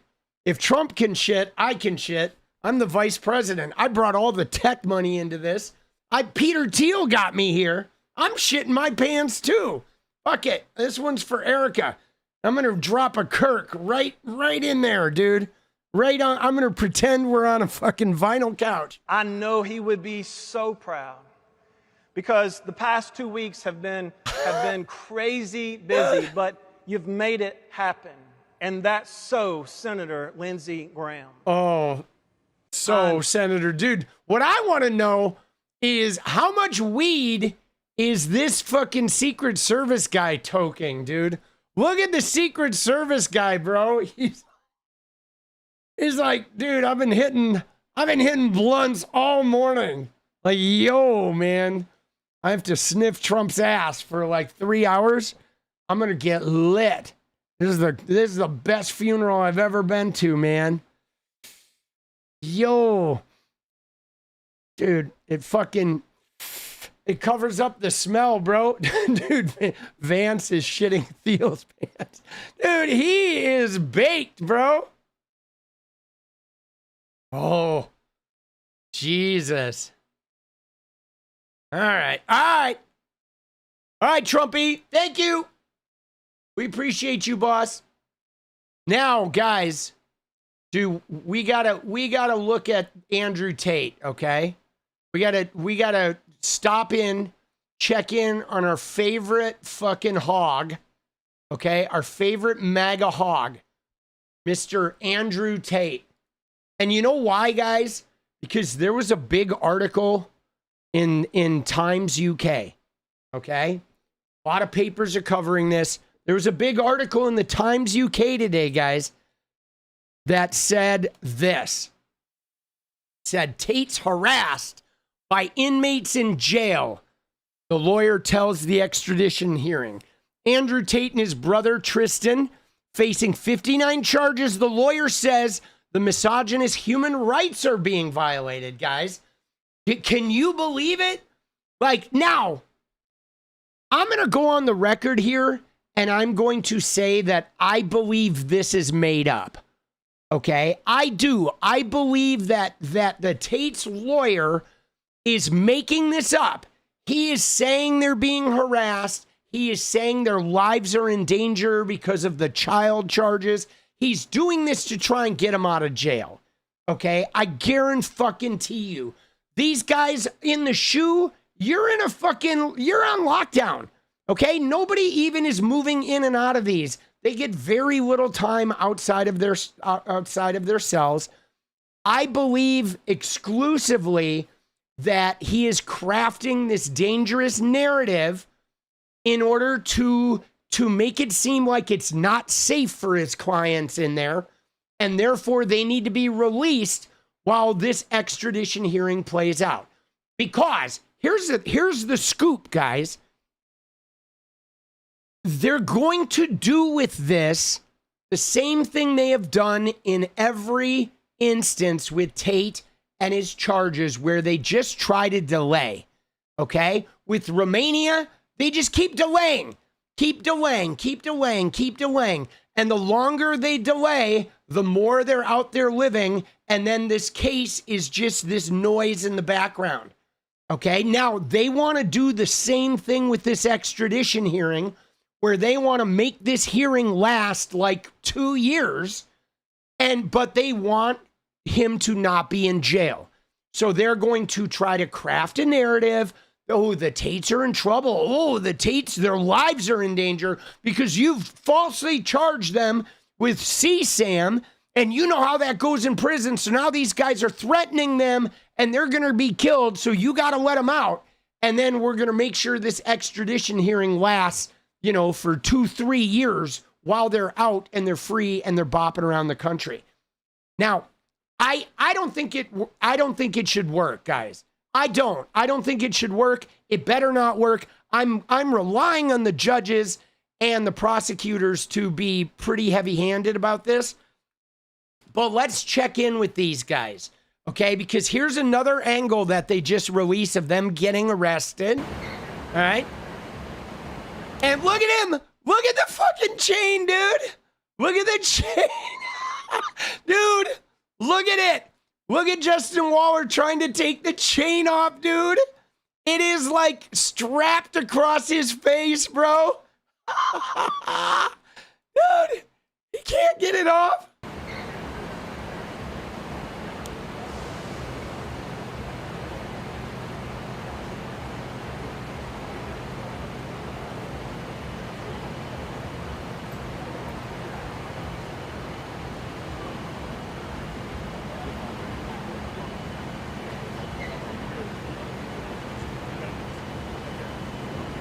Dude, so goofy.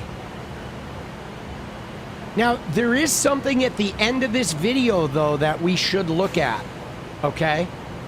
And you're going to notice it at the very end, because watch what happens here. So, Waller takes the chains off. They're here for an extended period of time. Then they're going to walk Tate over to the vehicle and put him in the back seat, okay? Then we're going to see the guy who grabbed the phone. Now, I still don't know if the guy who grabbed the phone is one of Tate's guys or if it was one of the federal agents, okay? Because all the marshals seem to have these, like, chest protectors on, okay? And so they walk him over, and the marshals are moving around. This guy's coming up. You got some various bystanders that are in here filming it. But now you're going to see the guy who picked up the phone in the black t-shirt with the tattoos on his arm. He's about to enter the frame. And he's got a walkie-talkie in his back pocket. Okay, these are more marshals. Here he comes.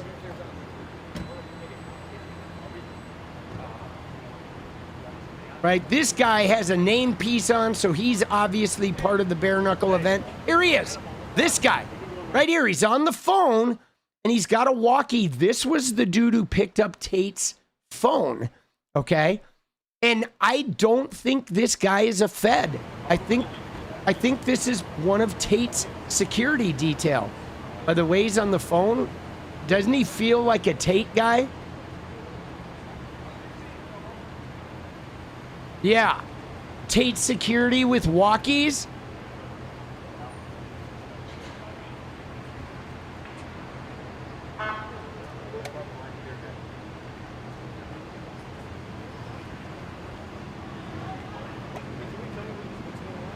Yeah, so that angle was a little interesting. Now,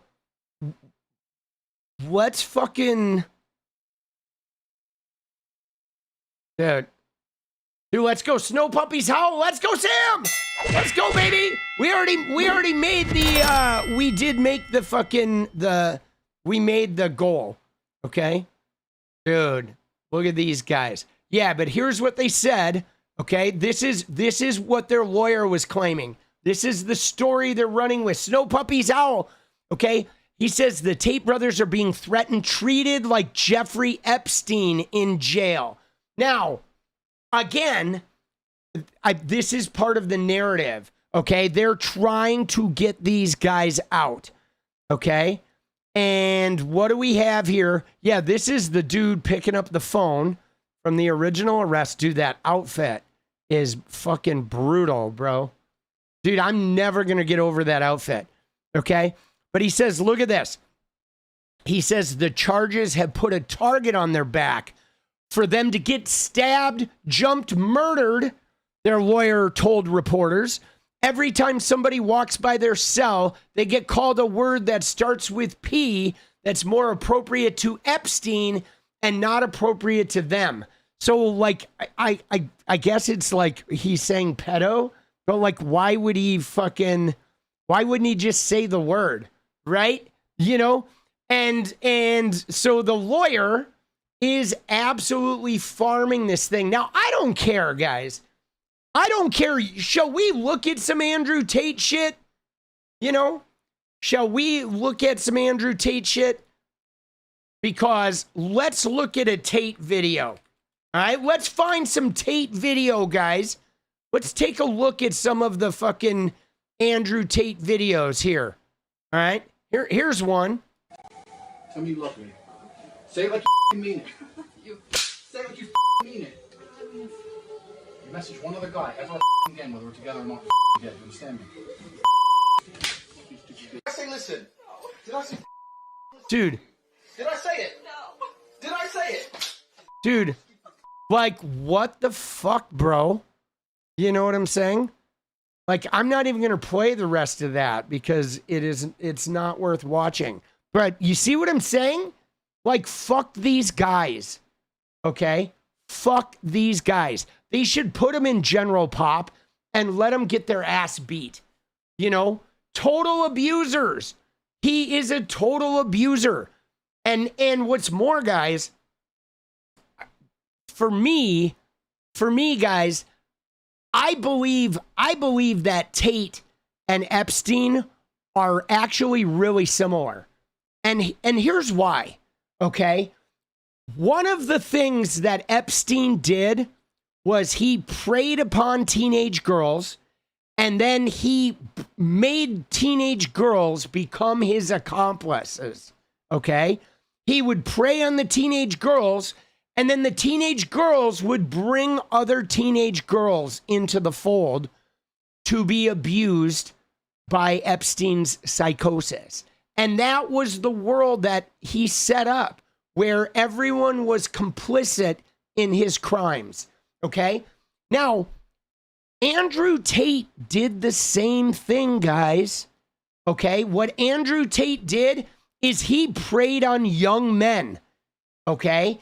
As soon as he found out that the gamer world, that the incel gamers, like, ate up his content and ate up his abusive ideas about manhood, he preyed on the video game community through Fortnite players, through Aiden Ross, through all of these young influencers. And he went in there and he made all those young men complicit in his abusive nature by convincing them of the way to be men and the way to deal with women and the attitudes to have toward women. So he literally preyed on young men, took money from them, and then made them complicit in his toxic manhood and his toxic like methodology of interacting with other humans. And meanwhile, he's just fucking sitting there sort of scot-free. And who knows how many women around the world got abused because of him preying on young gamer guys. Okay? Think about the number of women worldwide that have gotten abused since he infiltrated the gaming scene and started monetizing these young men and turning them into sort of willing accomplices. It's like so gross, dude. He is so gross. You know? He is so fucking gross, dude. And right? And he's getting community noted like crazy. The dance video, which I love. But dude, this guy. I created a system that allowed me to convince girls to do this, allowed me to retain 100% control of their income, allowed me to make sure they were effective, because it's a super competitive industry. Don't think this is easy money. You're just going to put a girl on the camera and they're going to get rich straight away. No, it's very competitive and it's very difficult. I learned every tip and trick it takes to make sure a girl gets paid. I know how to make sure the girl can't run away, because once you teach a girl how to do this, she has the ability to make unlimited money from home. Why would she still give it to you? Why does she just run off and keep it all for herself? Why are you getting your percentage? I learned how to do everything to take a nobody and make her a somebody. I learned how to take a nothing, turn her into a cash cow. And betas from all across the world would be sending money into my bank account. This is what webcamming is. Dude, what a fucking Strapato. Dude, he should get, he should, you know what? What would be fitting would be for like 1,000 women to strap up and line up and Tate get tied over a fucking, like a lazy boy recliner, right? That's what he should get. 1,000 women lined up out the door, down the street, and he just has to take it. Oh shit. That would be amazing, right? Let him enjoy the fruits of his labors, right? He's so gross. I have to fuck her so she obeys me. I don't give a shit about having sex with beautiful women. I fuck them so they listen to me. Dude, what a fucking degenerate, bro. You know what I mean? He is like one of the most abusive men out there. You cannot get a girl to work for you haven't fucked. So the recruitment process is the same as the PhD course. You message them on Instagram. The PhD course is my recruitment system. I don't mention webcam until after I've had sex with the girl. If you're on dates and you're trying to mention it and shit, it just doesn't work. It puts them off. I'd never do that. That's disgusting. I'm not a whore. It's just not gonna work. You continue as normal, no mention of webcam. You fuck the girl. After you fuck the girl, you do the PhD test. If she passes the PhD test and she wants to be with you, then you start mentioning things like, yeah, but you know, you're always busy. You're always at work. You can come work for me. So, dude, I mean, I'm not going to play this out, but this is the method he used to ensnare like women in Romania and shit. And, you know, it is a pretty common abuser tactic for guys to wine and dine women with money. They always are able to sniff out the vulnerable ones. Okay, the people in the adult industry have been doing this, and people that have turned girls out into street prostitutes have done this. These guys are predators, and they can sniff out the vulnerable women, and then they go and they woo them with money and clothing, furs, whatever, jewelry. They wine them, they dine them. They show them a type of like love. Yeah, it's like a love bombing that like the victimized girls, the vulnerable girls, it just fills them up for the first time in their life. They feel a type of caring that like, no, this guy really loves me. This guy really cares about me. And then once they do that and have snared them, okay, and they've triggered that response of like this type of genuine love that these girls have been craving, okay? And that you can do it to guys too, but you have a certain type of hurt people that have never been validated in a certain way. And these manipulative predators come in and they just fill that validation in the perfect way. And then the person is ensnared. And then they start to manipulate them, okay? And they start to sort of like throw in these things. And then once the vulnerable person has felt that type of validation, they get into this cycle of trying to appease the person who validated them, because it's like a really unhealthy cycle from a certain type of abused person. And then they slowly manipulate them into doing shit that they didn't want.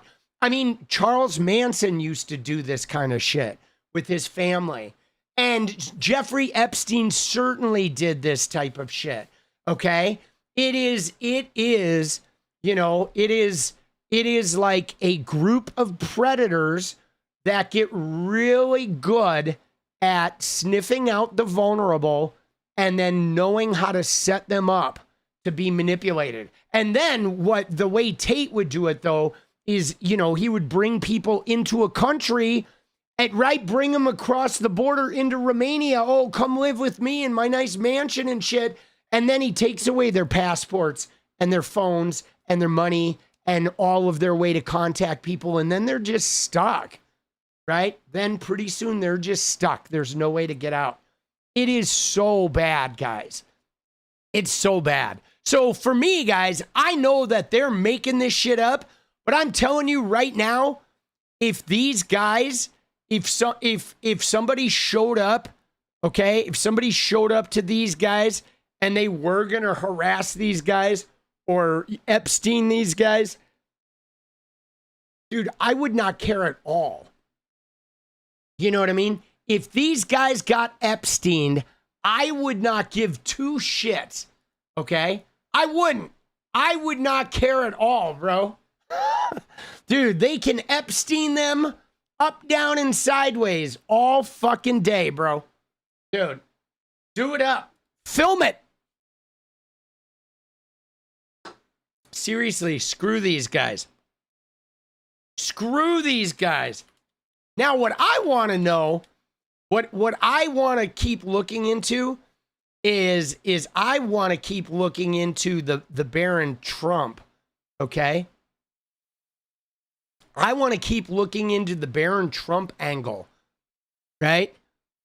Because this is where it fucking gets wild. Dude, what's up, Boston Brian? This is where it gets crazy, all right? Because Barron hooked him up with all of these manosphere people, right?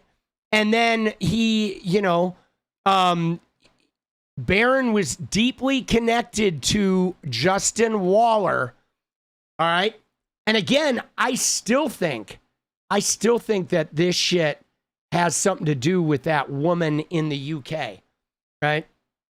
You know that Barron is dirty. You just know it, dude.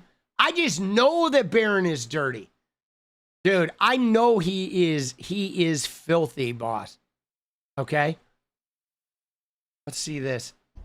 The Jeffrey Epstein files have become a defining issue for Trump in his first year back at the White House, stoking allegations that his administration is covering up for the most notorious sexual predator in recent American history and his accomplices. But something that's flown under the radar is the story of how this man and his brother, two of them there, both facing charges of rape and human trafficking in Romania, were suddenly allowed to return to the United States, and how the Trump administration might have been involved in that. Richard One of those Grinnell. men, Andrew Tate, is one of the most proudly, violently misogynistic influencers in the world, Brutal. with an enormous following online, particularly among young men and even teenage boys. And in his online content, he and his brother have bragged about their recruitment and exploitation of women to make pornography. Both brothers have repeatedly denied criminal wrongdoing.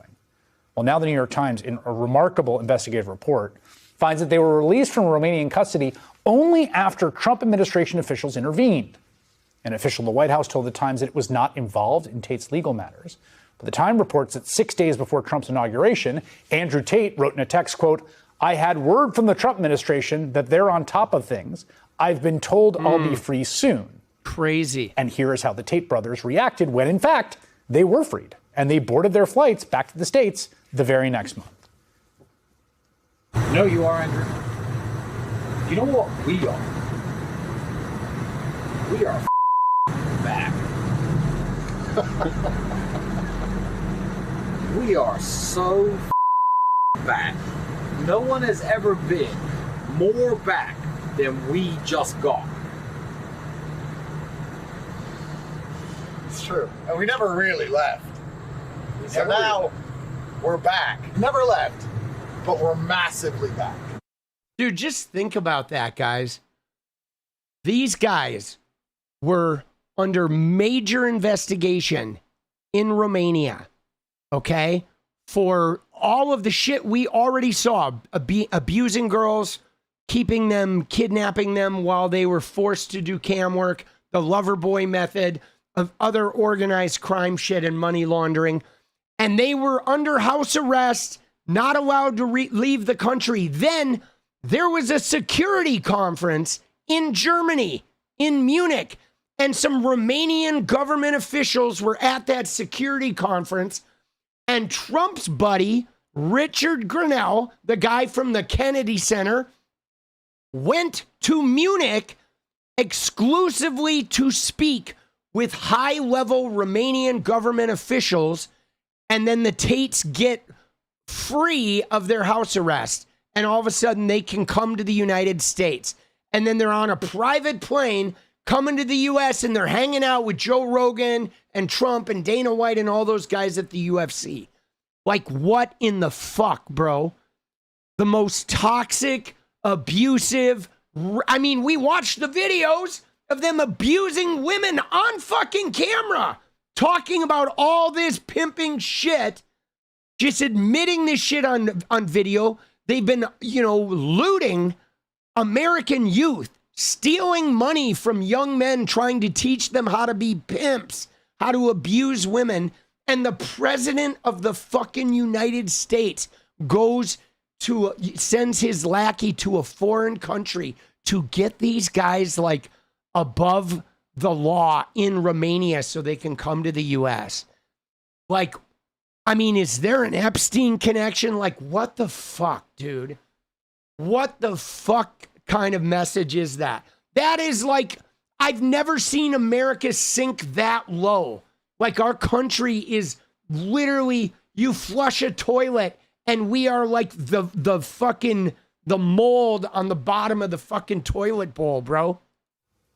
Megan, too, is a Pulitzer Prize-winning investigative reporter for the New York Times, one of the reporters who broke that story, and she joins me now. It's great to have you here. This is phenomenal work. Thanks for having me. I say that to you a lot because it's always true. So first, I guess, just for folks that don't know who Andrew Tate and his brother Tristan are, like, can you just give us a sense of who they are and what kind of content they made and what their message is? Sure. So they are huge stars in the so-called manosphere. Andrew Tate, in particular, has built a massive audience of mostly young men by preaching brazen masculinity and chauvinism. And they have also taught courses on how to date women and exploit women and make money, and have also, very notably, run a porn business for about a decade, in which they kind of bragged about basically dating women and then steering those girlfriends into making content, online sexual content, in which they take most of the profits. If I'm not mistaken, I think one of the courses they offered was like a pimping course, right? It had the acronym PIMP. Yeah, right? it was a PhD, short for Pimping Hoes degree. Yes, and the whole idea was, and again, they would say this, is we will teach you how to find women, create some sort of what appears to be romantic connection with them, and then use that to manipulate them into them making sexual content that you profit off of. See, this is what's so toxic, guys, because I am a firm believer in sex work and the power of sex work when it is motivated by the woman, like women who want to do sex work and they go into sex work because they want to do it. They start an OnlyFans, they create a business, they create a stage persona, whatever. They can go into porn, do whatever. I'm a firm believer in that. But the men dating women and love bombing them and then manipulating them into sex work, that shit, dude, is so toxic. Okay? It is so fucking toxic. It is. And it's like a trope that exists in sex work, but guys, it's not even just sex work. That type of behavior is what they used to do with actresses way back in like old Hollywood. That's the way people like fucking, you know, the Wizard of Oz. What's her name, dude? What was her name? Fucking Judy Garland. Okay. That was the way they took young stars like Judy Garland and shit, and they fucking manipulated them. Okay, they would offer them opportunities. A lot of times the studio heads or the directors would hook up with the girls and they would like love bomb them, and they would be like, oh my God, like the top Hollywood stars are love bombing me. And then they're like, yeah, now sign this contract where you're going to have to make like 10 movies a year. And next thing you know, they're just running them into the fucking ground, just cashing in on their fucking names. And they used to do the same shit, guys. It is like, I mean, they would ruin people doing this. Marilyn Monroe, yes. I mean, they've done it so, it's been like a historical thing to basically enslave women, okay? And I mean, if you look at society kind of like, that's how they developed their marriage fucking, right? That's how they developed the marriage culture too. Where it used to be man gets a woman pregnant and then you better marry him. Like socially, you have to marry him. You can't be a woman having a kid out of wedlock. So she's pressured into getting married, and now she just becomes his caretaker for life, you know? And I mean, they would literally just own the women. I mean, it's like a historical type of societal abuse and enslavement of women that has been around, you know, for eons, guys. Right? Yeah, that's exactly right. And they were born in the United States, but grew up, spent much of their life growing up in Britain. And so they launched this porn business, if you will, around the mid-2010s when they were based in Britain. And then in 2015, they moved to Romania. We found out they were on the run from these charges they're facing now is why they left the UK back in 2015, FYI. Andrew was actually under criminal investigation then for alleged assaults of multiple women. And as he tells it, thought that Romania, you know, was a place where you could get away with a lot of stuff that you couldn't get away with in the West. I think he even said that. He even said that, yes. Get away with. Yeah, exactly. And so they they basically relocate to Romania. And so they're running this business out of both like Britain and Romania. They're growing it into a variety of platforms with a variety of women. And so they're doing all these things simultaneously. They're doing the porn business. Then they're teaching the online courses in which they're basically saying, we'll teach you the lessons we've learned from this. And there's some of the like the MMA stuff, fighting and working out, and they're like, he's super ripped and all that, like all of that stuff adjacent to the sort of exploitation. Yeah, exactly. Like super fitness. I mean, Andrew got his start as a professional kickboxer. Right. So it's really maximized that image. So they have this huge following. Now, so that's sort of uncontested, right? That part of it, like that this is what they're about. And they've said it, and they've talked about needing to treat women like slaves, and you need to dominate them, and you need to treat them like a dog, that you say to them, you give them orders, right? And that you have to condition them the way you condition a dog. That's all stuff they've said. There are a variety of criminal allegations against them. Let's start with the Romania case. That was the reason they couldn't leave the country, because they were under indictment. That's right. Well, actually, the reality is that they're actually under criminal investigation. Sorry, criminal investigation. It's a different process. It's a different process. So they have been, since late 2022, they have been under criminal investigation in Romania. And the allegations are there that they have coerced dozens of women into their porn business, into what amounts to trafficking. And that Andrew has raped one of those women. And there's accusations that he had sex with and beat a 15-year-old. And so those... I want to just say that again. There's an accusation that he had sex with and beat a 15-year-old. Correct. Yes, and so this... Absolutely. I just want to say, seeing that shot of them, right? You see them on the plane, the private jet.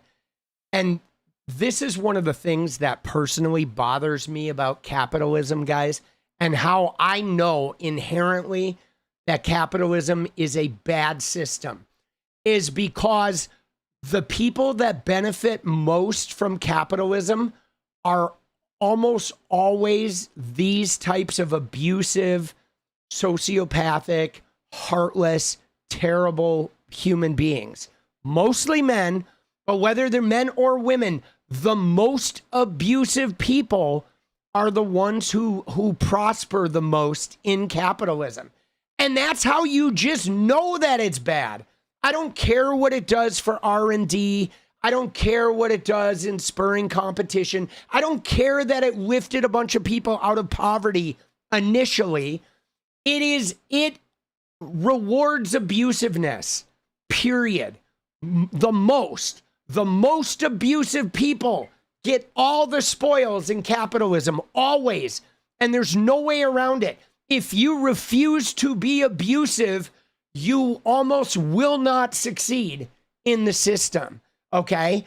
Literally, if you don't become abusive in some way, you will not succeed at all. If you are good-hearted, kind-hearted, if you are compassionate and empathetic, you mostly will not succeed in the fucking financial aspects of capitalism. You'll succeed in other ways, and that is almost without exception. And most certainly the people all the way up at the top, the very top tier, are all incredibly abusive.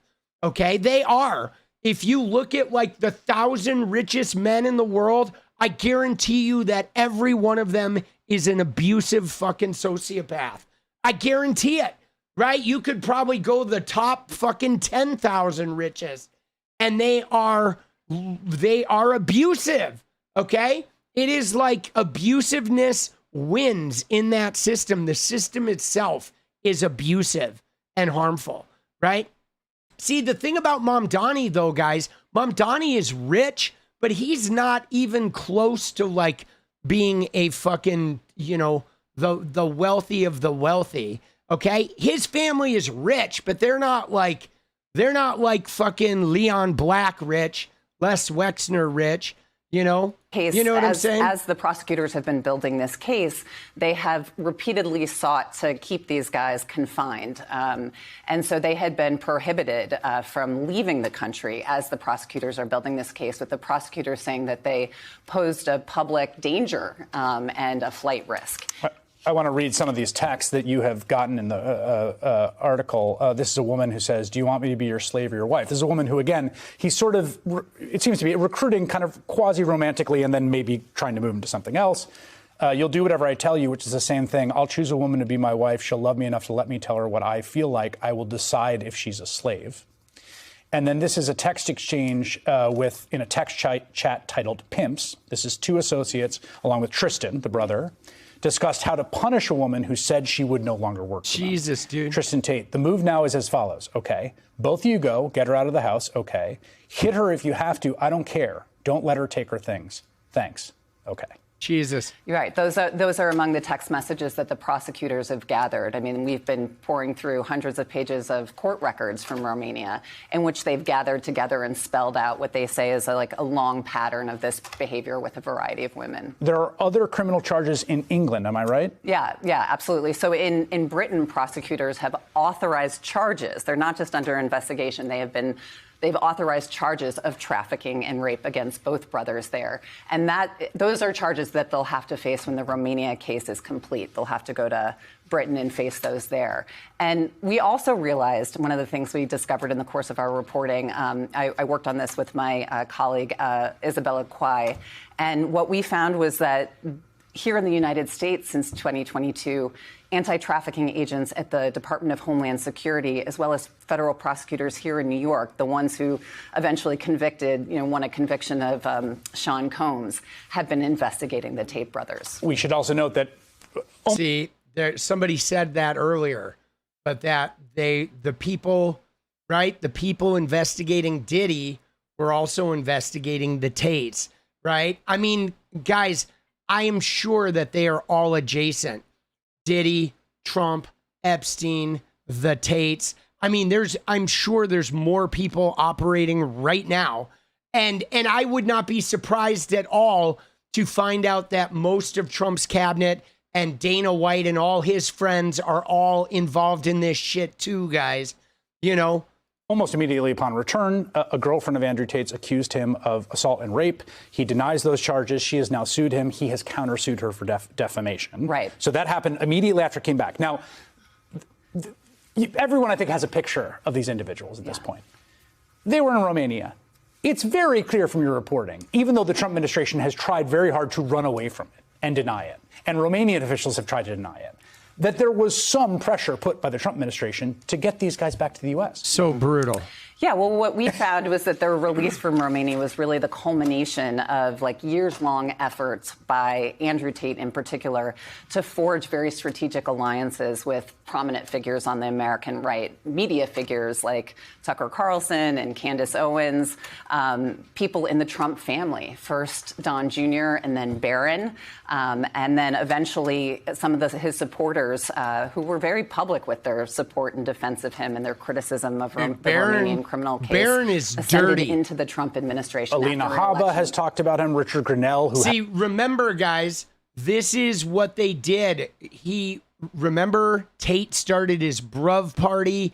Then he went on Benny Johnson with 𝗙liche𝗹𝗪. Okay, that was the fucking video right here. Hey. Right? Hello, Alina. Hi. Hello. Nice to meet you. I'm a big fan. Well, nice Big to meet fan. you. I'm a fan. You're the one saving Trump. You're doing more important work than me. America, not just Trump. And I agree with everything you just said. And I think that your anger is the same that President Trump has for our country. And the time is now for us to stop being wimps. I think that's exactly the right sentiment. And I also have to say that I sympathize with you because I think you go through a lot of the same show me the person, I'll find the crime that President Trump has gone through. And see, this was how he got into the Trump circle. Now, Alina did take a lot of heat for that, guys. Okay, she did. She took a lot of heat for that, and then she had to make another video. All right, let me find the other video. Where's the other video?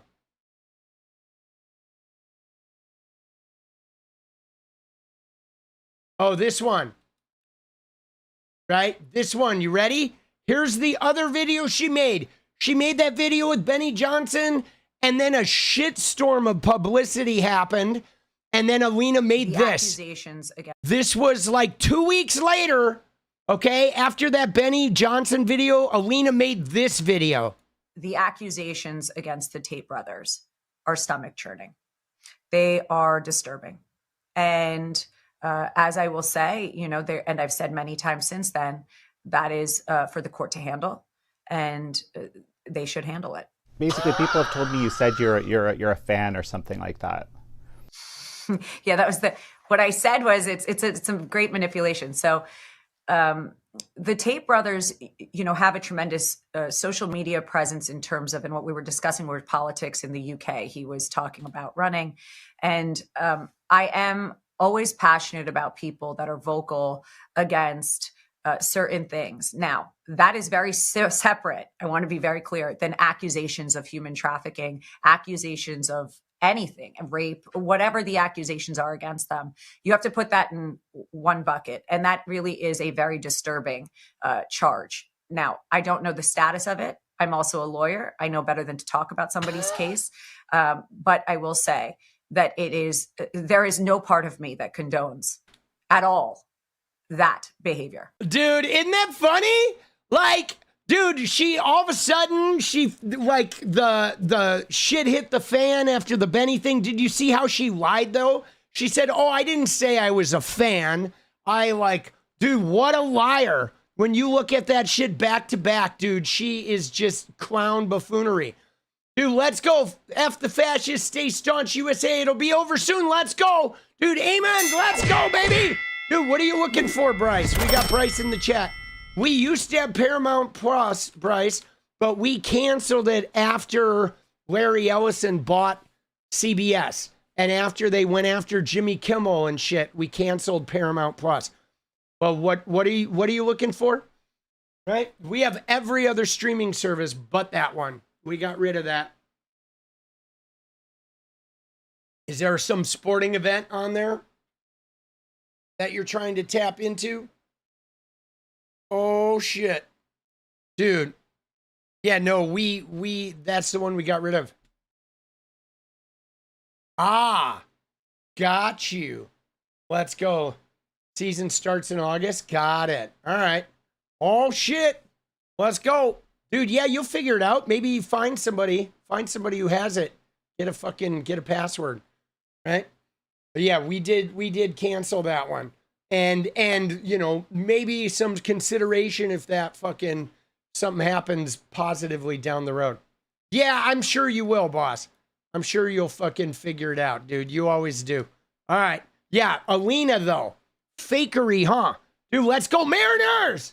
Let's go, baby! Oh, M's, baby! All right.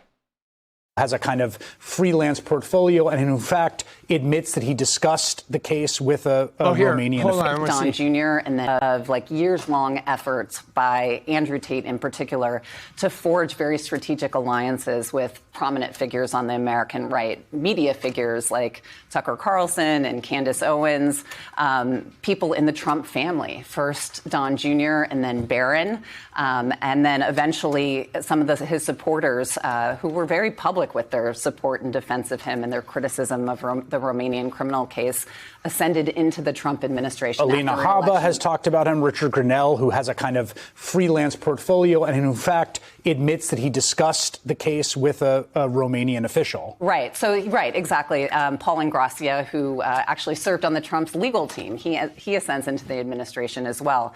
And so after this new administration comes in, Richard Grenell in particular, we found, had discussions with at least 2 Romanian officials about the Tate case. One at Mar-a-Lago in December of 2024, the second in February at an international conference in Munich. And what we also found was that within days of that second conversation, an order from the highest levels of the Romanian government came down to the prosecutors in the criminal case saying, you got to strike a compromise with the Tate brothers. And they did not. They were unhappy. They were outraged, but they did follow through with ultimately lifting their travel bans, which the Romanian prime minister believed was going to appease the Trump administration. It's truly it's really brutal. A shocking set of events and incredibly scrupulous reporting about all this. And people should check it out at the New York Times, where you can read some of these texts and you can read more about some of the allegations against Andrew Tate and his brother, which the men deny. Dude, this is crazy. I'm so glad, guys. I'm so glad that we have reporters like these women that fucking chase this shit down. I mean, it is the women reporters. Let me just tell you, the same with Epstein. It was fucking Julie K. Brown from the Miami Herald. I have a Miami Herald subscription simply to support fucking Julie K. Brown's reporting. And all that she did, it was her tenacity, her and her camera woman, who without them, Epstein, none of this shit would have happened.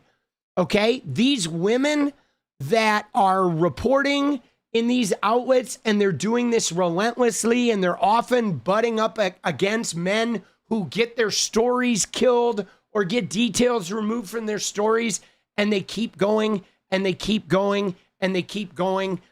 We are like, should be forever in debt.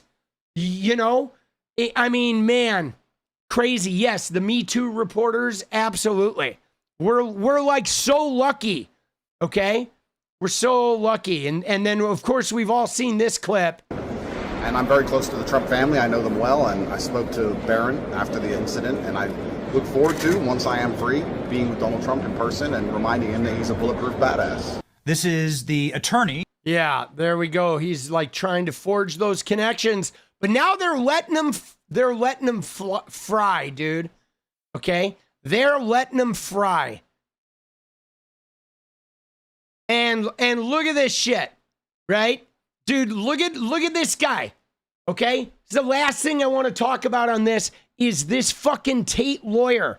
Okay? Because 𝗙cie𝗶𝗹𝗀, who is a congresswoman, Arizona, okay, she has reached out and started a process of wanting to subpoena Barron Trump and other people related to the Tate case, because they want to know if the Trump administration is helping accused rapists and sex traffickers get freed from Romania and the UK. They want to fucking know, okay? They do. They want to fucking know.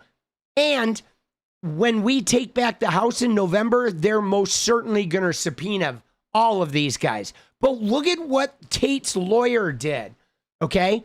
First off, before I say this, Bryce, dude, Tate blocked me.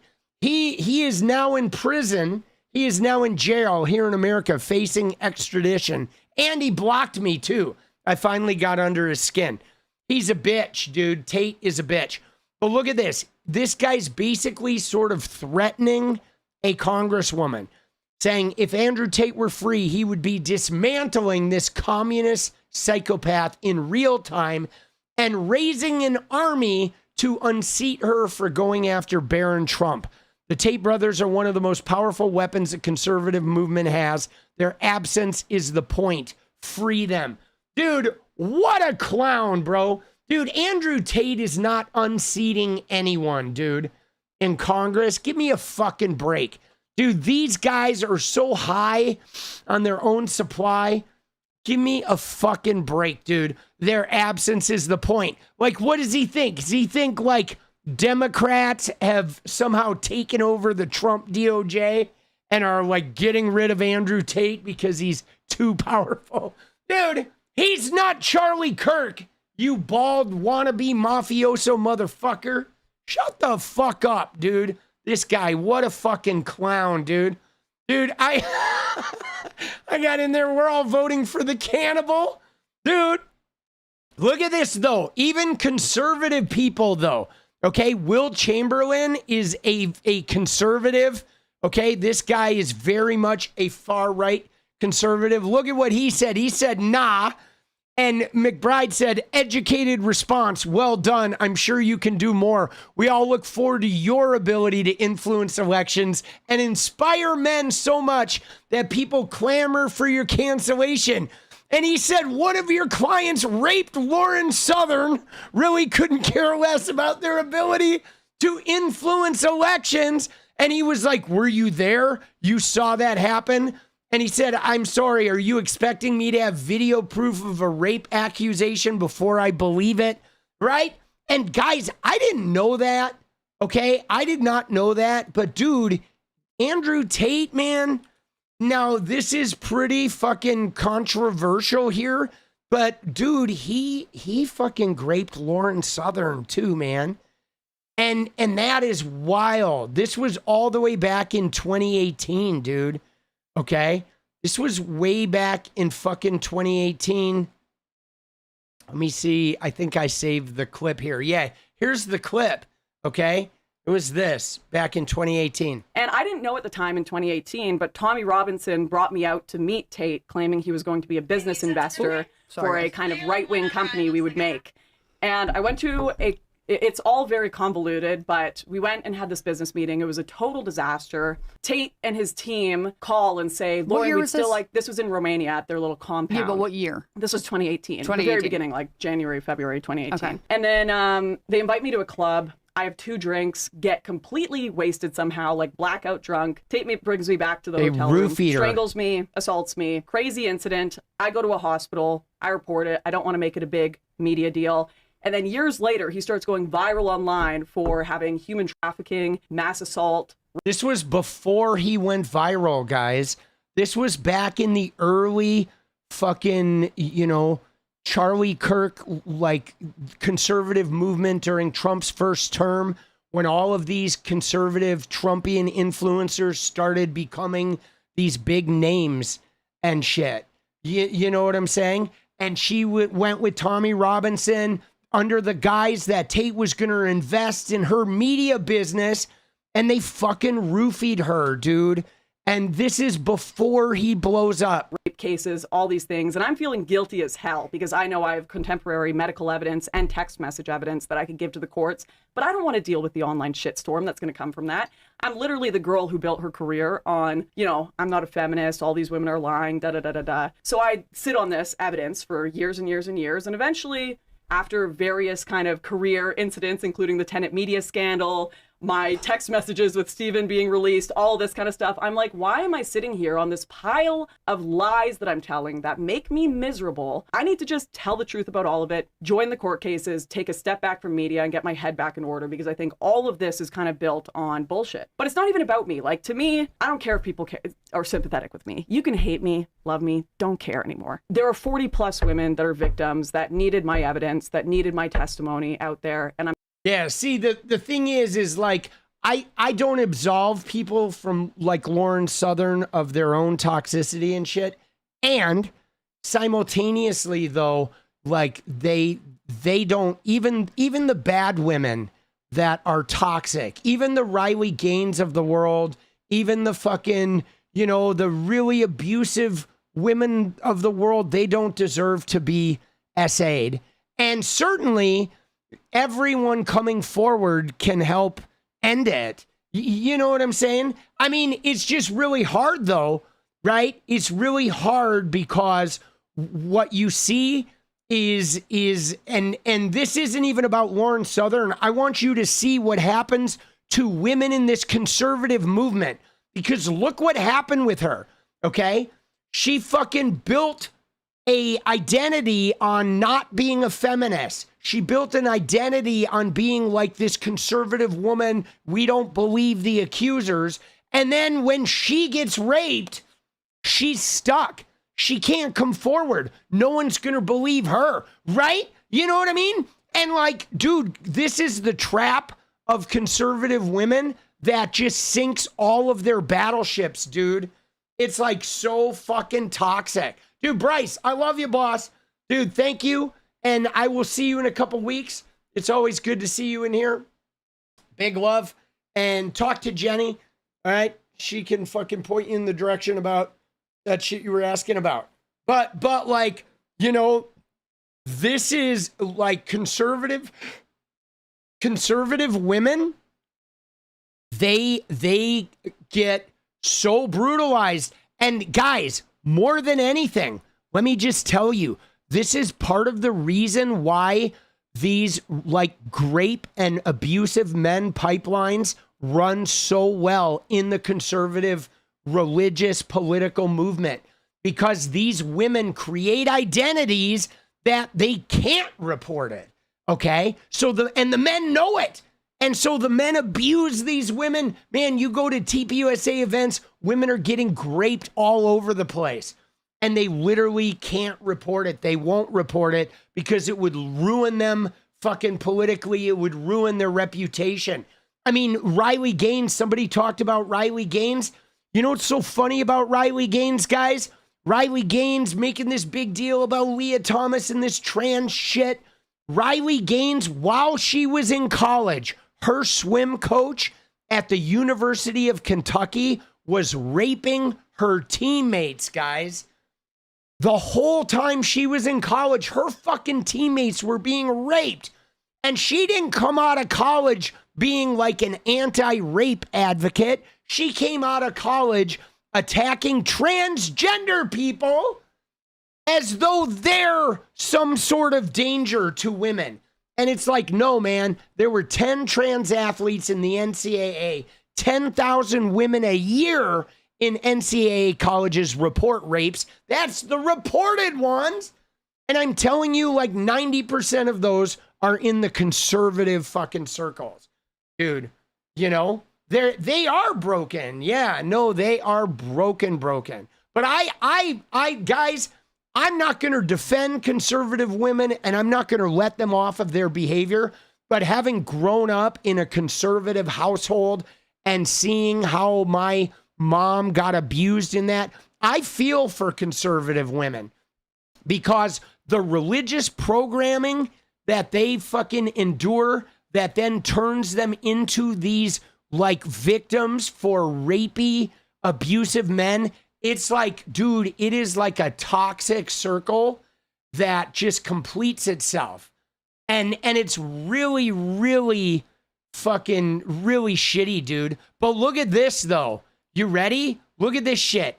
She, though, says that she has cooperated, okay, with both cases, okay? She's provided witness testimony in Romania and evidence to the investigators in the UK, okay? And it includes medical records against Tate, multiple witnesses who she told back then before he was famous, right? And a report she made to local authorities. And I believe she has text messages, guys.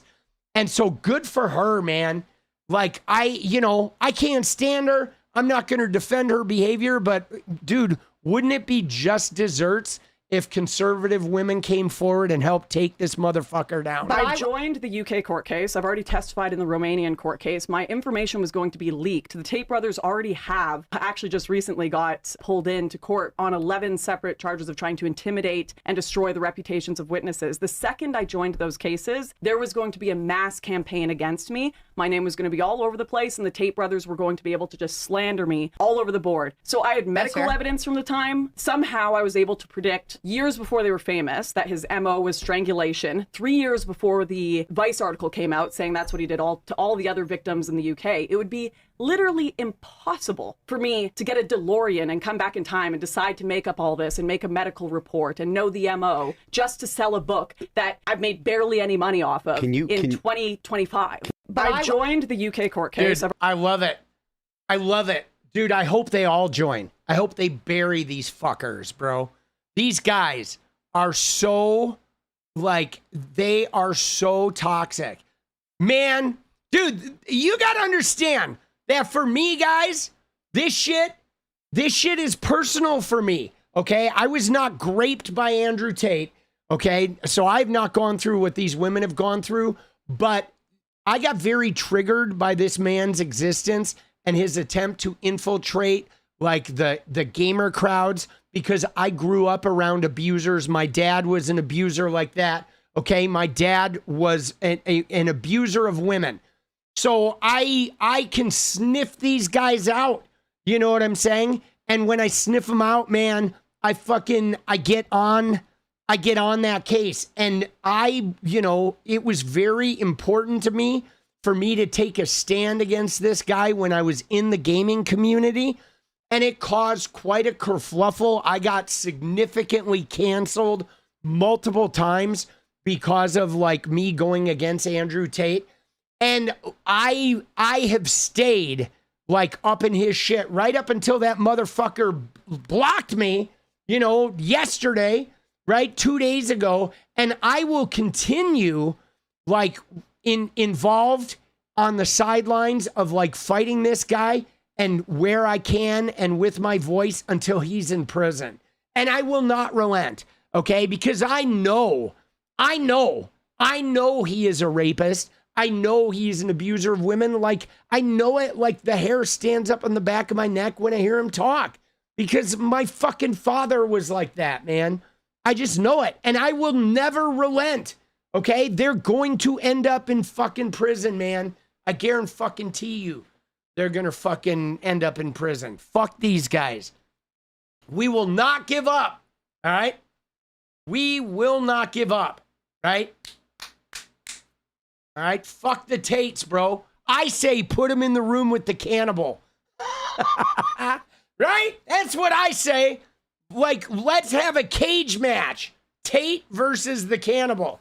And Tate's going to be handcuffed during the match. All right? You think you're a tough guy, Tate? You versus the cannibal. You get handcuffed because you're such a big alpha. Dude, these guys, they're weak, man. These motherfuckers are fucking weak, bro. They are. All of these guys are weak, dude.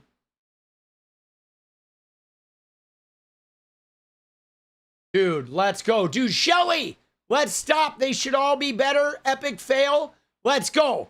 Dude, let's go, Shelly. Sorry, missed that one. Thank you for that. Appreciate you. All right. Appreciate you. Big love. All right. Big love for you, Shelly. Always. I want to see if it's in here. I saw it. There it is. There it is. Epic fucking fail. Epic fucking fail, dude. Dude, bend over. Good old Ben. Dude, they are like the weakest of the weak.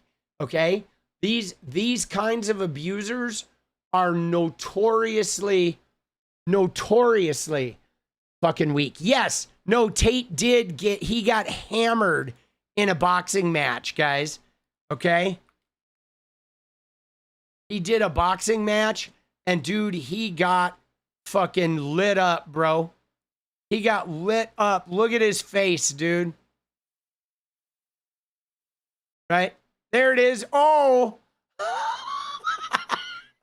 Dude, pummeled. Oh. Oh. Yes. Dude. Oh. Just fucking. His bell rung, dude. Like, seriously, dude. He was lit up.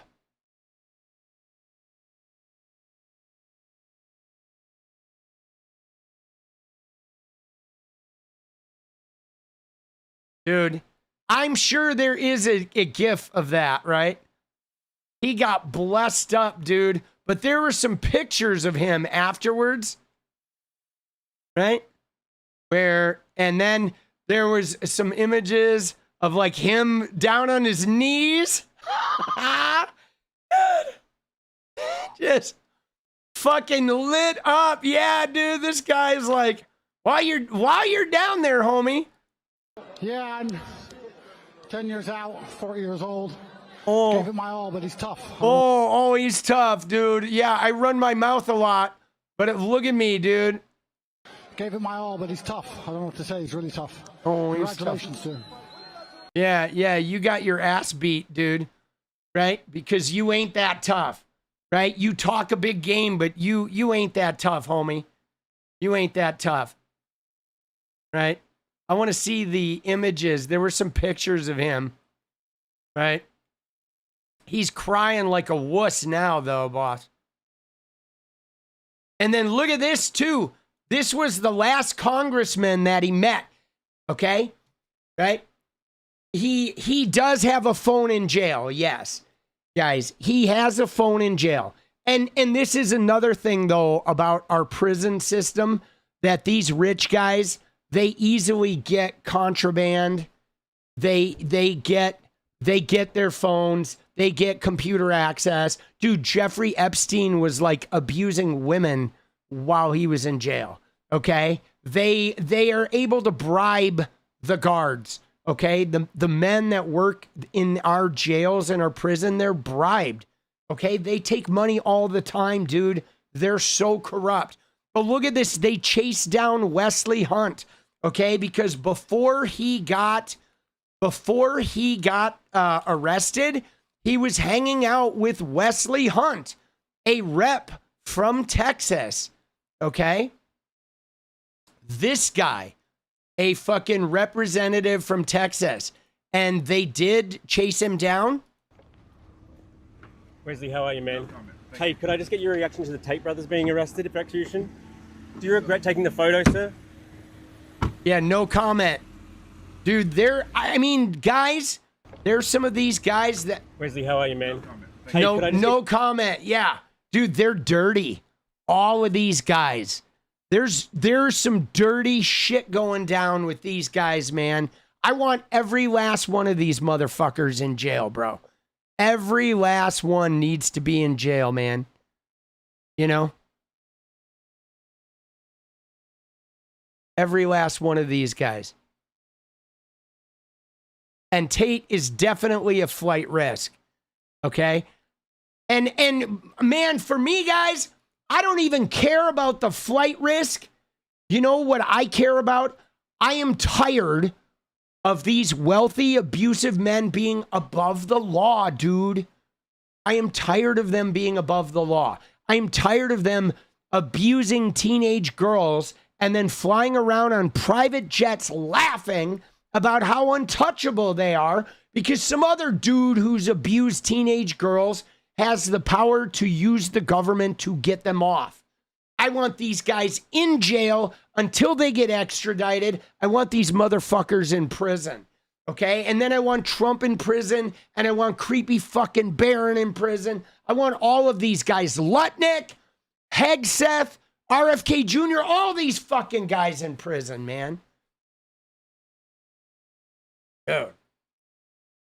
Fuck them, bro. And I will not rest. I will not rest until they are in prison. All right? Let's go, baby. Okay. Dude, I know, dude. I know that Barron is fucking dirty, bro. Dude, Barron is dirty, dude. We know it. Gates, yes. He's another one, dude. We know this shit. We know that they're in, right? Dude, look at this fucking... Dude, what are we doing, dude? Right? Right? You know what I'm saying? Like, Trump abuses fucking women, and then you have fucking turds like Trump and Ivanka that you know that this type of abusive behavior exists in their families and shit, and they're just trying to like capitalize and monetize and fucking, you know, I mean, my God, dude, they're so gross, dude. You know, they're all so gross, man.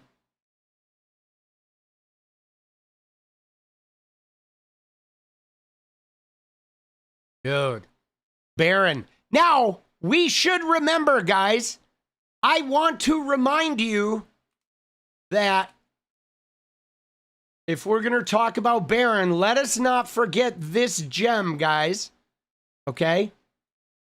You know what I'm saying? Let us not forget this gem of Barron.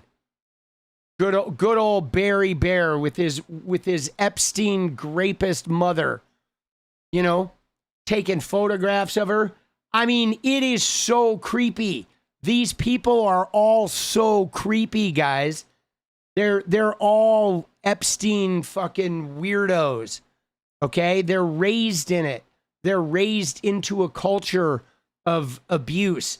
And let me just tell you too, guys, a lot of these people, a lot of these types of men, they are mama's boys. Okay? They are mama's boys. They're like, if you look at like Hegseth's mom, okay, Elon Musk's mom, Hegseth's mom too, she admitted that Hegseth is an abuser and horrible, but then she'll cover for him. Okay? All of these mothers of these psychopaths, they're often abused women that then enable the abuse and they allow it. They see their sons or their husbands being abusers and they cover for them. They fucking keep that shit going. You know what I mean? There wouldn't be any Epsteins or Trumps without women like Melania and Ghislaine Maxwell and the other lieutenants that enabled this shit. Okay? It is so gross, dude. It is so gross. You know? It is so gross, man. It is just dirty, guys. Dirty. Dirty shit, boss. Okay? Dirty shit. Now, there's another one. We need to look at this video, guys. Okay? There is another. Let me find this video of the woman, the Tate employee, okay? I saw this the other day. Okay? This woman right here, she went on Piers Morgan. Okay? She was a former Tate staffer. I don't know if you've seen this video, but former Andrew Tate staffer 𝗙ecie𝗶𝗹𝗀 says she quit working with Tate because he became increasingly unhinged, refused to listen to his team when it came to PR, and he was asking 𝗙ecie to get him into A-list events, and then he would tweet about how he missed human trafficking. And then he would blame his team, okay, for deleting tweets. Okay, so, dude, this shit has been going like ape, dude. I mean, they're all in a toxic sauce. As I said, like with any good divorce, it takes a while until you part the goods and then you figure out what you want to do. There were a few reasons. First of all, Andrew became more and more unhinged. It was very difficult. He became very difficult to counsel. I would have to do or put out press releases or put out communication in their name and on their behalf, and only to be contradicted by their tweets or things that they would put out on the socials. So it became very difficult to manage. It was very, throughout the first 2 years, the relationship was quite close, and there was a lot of communication and a lot of back and forth and a lot of strategy making. That wasn't happening in the past year. So I felt that my role became quite redundant, first of all, and I felt like my place wasn't there anymore because a lot of times we had to clean a lot of the things that he would do, although he was clearly advised against doing such things. There are quite a few examples. For example, there was as I was trying to, he asked me to get him into A-list events.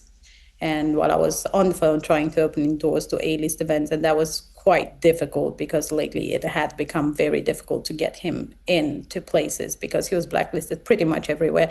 He tweeted, "I miss human trafficking." Dude. What a fucking douchebag, dude. These guys tweet shit like that. "I miss human trafficking." And then they get off. They don't get in trouble. They get government help from other human traffickers. And they fucking laugh in all of our faces while they just hit the cash register. It's so gross, man. I mean, talk about wanting to like pull out the guillotines, boss. Something that and he even said on your show that his staff deleted his tweet. It's not true. I was his staff and I did not delete anything, nor did I ever have access to his X account. Yeah, see, isn't that crazy? So then Andrew would delete his own tweets. He does shit and then he deletes his tweets and then he blames his staff. Right? They're all like, all of these guys are fucking sociopaths, man. Right? All of these guys. And again, nobody had access to his accounts. So what happened? There were a few reasons. Primed to his X account. I said on your show that his staff deleted his tweet. It's not true. I was his staff and I did not delete anything, nor did I ever have access to his X account. So that was one of the reasons why I decided to leave. The second one was quite personal. It was the fact that I realized that I had been primed to believe in his innocence. And, you know, like in any echo chamber that you spend a lot of time, my lens started to be very crooked. See, that's damning stuff, though, that, like, you know, I mean, we've talked about this in relation to the Epstein files, how I think, like, little bit by bit, people are waking up. Okay? People are waking up. And we've been seeing it with Israel and with the wars, with the oppression in Gaza and the West Bank. People are waking up to this imperialism funded by America. And again, you're not going to be able to put that genie back in the bottle. That doesn't mean it's not going to be 20, 30, 50 years until like large scale change is happening. But people started to wake up during Me Too, okay? And they, you know, the Epstein shit has been going on for 30 years. And Epstein is dead, and Jean-Luc Brunel is dead, and now Tate and his brother are getting arrested. And even if something happens, if they evade for a while, man, it's going to catch up with them, okay? It's going to catch up with them because we're waking up. And so don't fucking, you know, don't get, you know what I'm saying? Don't get fucking like too down when it looks like they're winning, when they're taking that victory lap. And I'm doing the same shit, guys, because, you know, we had this shit with like Sophie Cunningham, and she, you know, says this anti-trans shit, and then she goes on the victory lap and she sells out her shoes. And then this guy, John Root, this guy who is like attacking all of the fucking Pride Month people, this closeted weirdo, you know, Benny Johnson type queen, like launches in on this because the Christians want to roll back gay rights, right? Well, look what else was happening, man. You know what I'm saying? What else was happening was this. At the game tonight in Seattle, where the Fever with Sophie Cunningham are now taking it, it's like now you have the women showing up to the basketball game wearing trans rights are human rights shirts. Because what's going to happen is all of this Trumpian shit, it's gonna out the bigots, okay? They're going to out the bigots. They're going to play their hands. They're going to sell out their shoes. They're going to play their bigot cards. They're going to take their hoods off, and we're going to see who is who. But like, man, the people fighting for the rights are going to rise up, and teams are going to be divided, man, shirts and skins, and then we're going to duke it out. But let me just tell you guys, when the genie comes out of the bottle for people to get their rights, the genie does not go back in, okay? The genie does not go back in. They're going to take their victory lap. They're going to celebrate having a bully like Trump. But in the end, man, dude, slavery ended. They moved it to the jails. We're going to end it in the jails eventually, right? You know what I'm saying? Women couldn't vote. Now they're voting. Now they're toppling powerful men, okay? Like the thing is change is slow, and it looks weary, and yes, people die, people get really hurt. But what I do know from my own experience of going up against fascism and all this is like once the genie is out, it is out, okay? And yes, no, they're after trans rights, they're going to go after gay rights, and then they're going to go after women's rights, and then they're going to go after segregation again, and then they're going to start enslaving people like it never stops, okay? And not everybody's going to figure it out at the right time, but the thing is oppression does not win, okay? And the reason is because the oppressed, okay, have more power, okay? Let me just tell you, as an abuse survivor, right? I got SA'd by two half-brothers, one of whom is a schizophrenic, medicated, and another of whom is in prison for unrelated sex crimes. The point being, though, is those two guys that abused me, they don't have any power, guys. It was their lack of power and their trauma that caused them to abuse me. But me, the guy who got abused and healed it, I have the power. Okay? So even when you have somebody like Epstein or somebody like Trump or somebody like Tate, it is the people they abuse that when they heal themselves, they have more power than those guys. And that's why the oppressors don't win. Okay? The oppressors will never win because they are coming from a place of weakness. And no matter how much harm they cause, no matter how much fucking pain they cause, in the end, they fucking lose because it's the people who get abused that have the real power. And that's true, man. That's why these fuckers will never win long term. Okay? They may win battles here and there, but if we keep up the fight, we are always going to win. And I promise you, we are always going to win, guys. I've lived this shit. Okay? There is no way around it. You know, there is no way around it. And it doesn't matter. Even if they become president one day, they still are not going to win, guys. Okay? They don't have the power. Trump will not become the king he wants to be. He will not run from the shit he wants to run from. He will be chased by it his whole life. And he's going to die as miserable and fucking powerless as he was, 30 years ago. Doesn't matter. He could become king of the goddamn world and he's still going to fail at it. Okay? Because he's weak. They're fucking weak, bro. Being president ain't a win, boss. You know what I'm saying? He's not winning. He is fucking terrorized. None of his shit is getting accomplished, right? He's a fucking loser, boss. Even as a president, he's a fucking loser. And this Epstein shit ain't going away, and it's going to hound him until the day he fucking dies. And the same with Tate, dude. And there's still hope for those guys to end up in prison. All right? It fucking falls sooner or later. On that note, I'm going to go to the bathroom, then I'm going to come back, and then we're fucking dancing. All right? It's time, baby. I'm going to leave you with this song while I go to the bathroom. BRB, all right? Hang tight.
All right. Fucking dance time, boss. Can I just say, what's fucking crazy, bro? Is Facebook? Dude, Facebook is so toxic. I mean, it's great because we're growing. I have a bunch of Facebook reels. The men on Facebook get very triggered by me.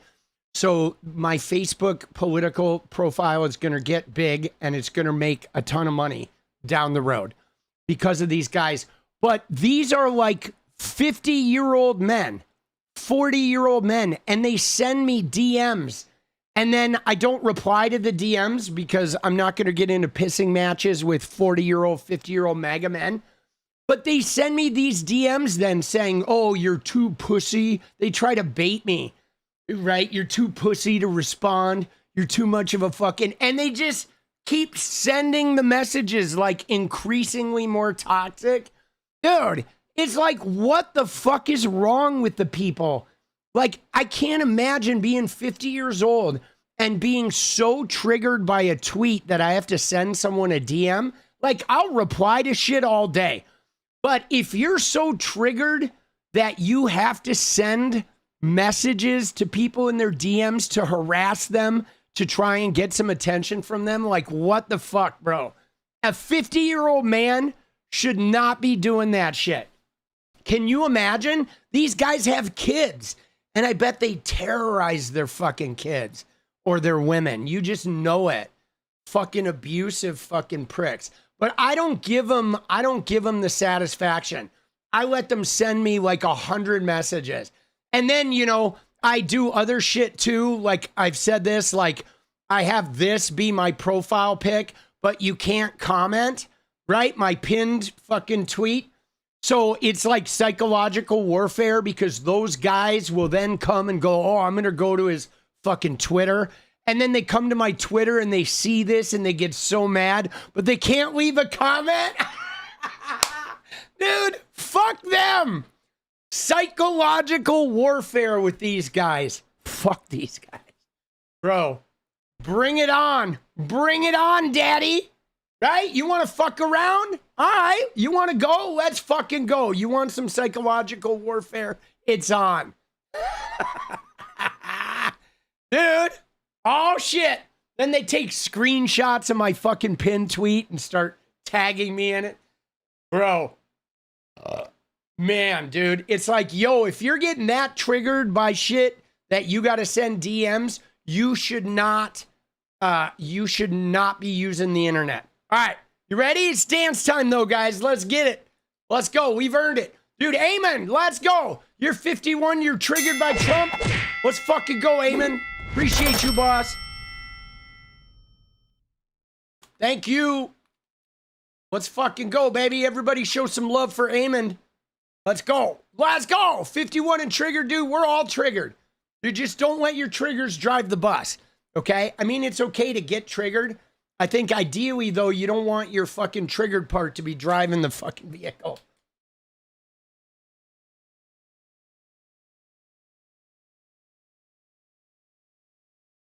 Dude, the boomers on Facebook, though, are so crazy. Yeah, man. Dude, Zuckerberg, hey, there's some shit going down with Zuckerberg and Instagram and, like, targeting kids with Instagram. That's just it, guys. They target kids. Okay? Tate, Zuckerberg, Musk. They target kids, man. They call everybody else, like, child predators, but they're the ones targeting kids. Dude, we're going to talk tomorrow. Elon Musk is suing the state of Minnesota because Minnesota wants to make it illegal to operate AI machinery that creates deep fakes. Dude, Elon Epstein Island Musk is suing Minnesota, right? Because he wants the ability to fucking deep fake kids, bro. So grody. Fuck these guys. All right, you ready? Let's get it. I'm ready to cut a rug, boss. Let's fucking do it, baby. Let's go. Come on, come on, come on. Oh, oh, oh.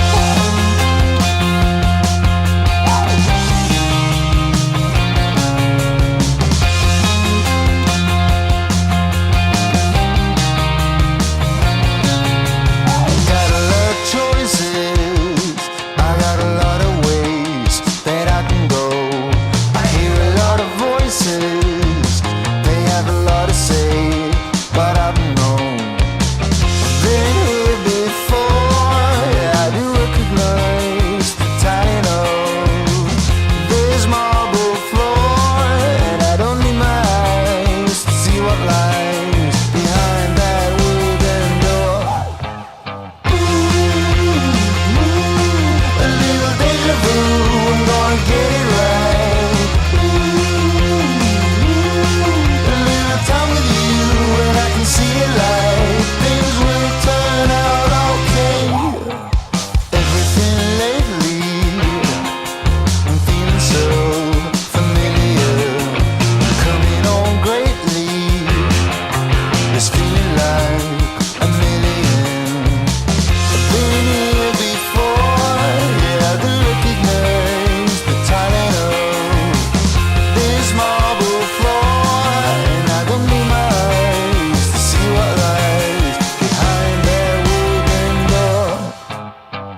fucking gas!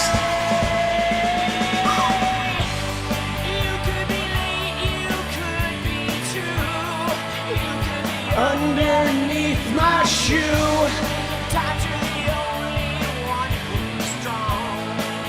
and I'd be devastated if I'm wrong. I am the one you love to hate, but you cannot devastate. It will be interesting, I'm sure, 'cause I want more. Let's go, baby! Dude, I could play soccer. I used to coach it a little bit, but I don't know too much about the game. But dude, I love you guys. Thank you so much. Thank you for everybody who contributed tonight. Appreciate it. Take care of yourselves. Take care of your head, boss. We got a long way to go to beat these motherfuckers. All right? Be good to each other and be good to yourselves. And stay radiant. Thank you. I'll see you tomorrow. Good night.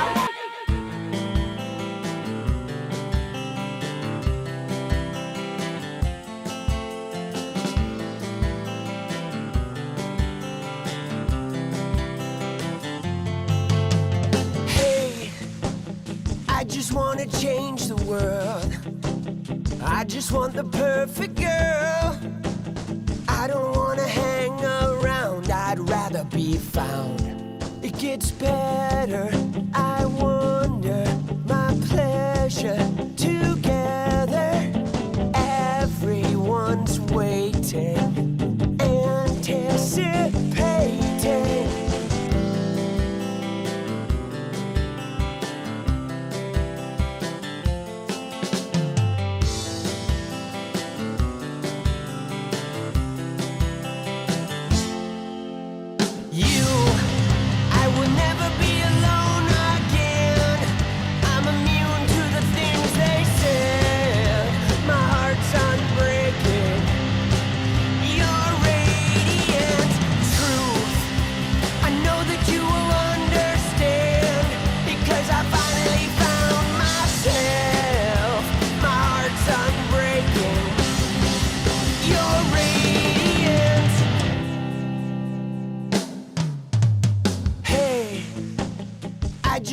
Change the world, but I'm not gonna wait my turn. I don't ever want to come down, I'd rather be found. It gets better, I wonder, my pleasure together. Everyone's waiting, anticipating.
It's about you. I would never be alone.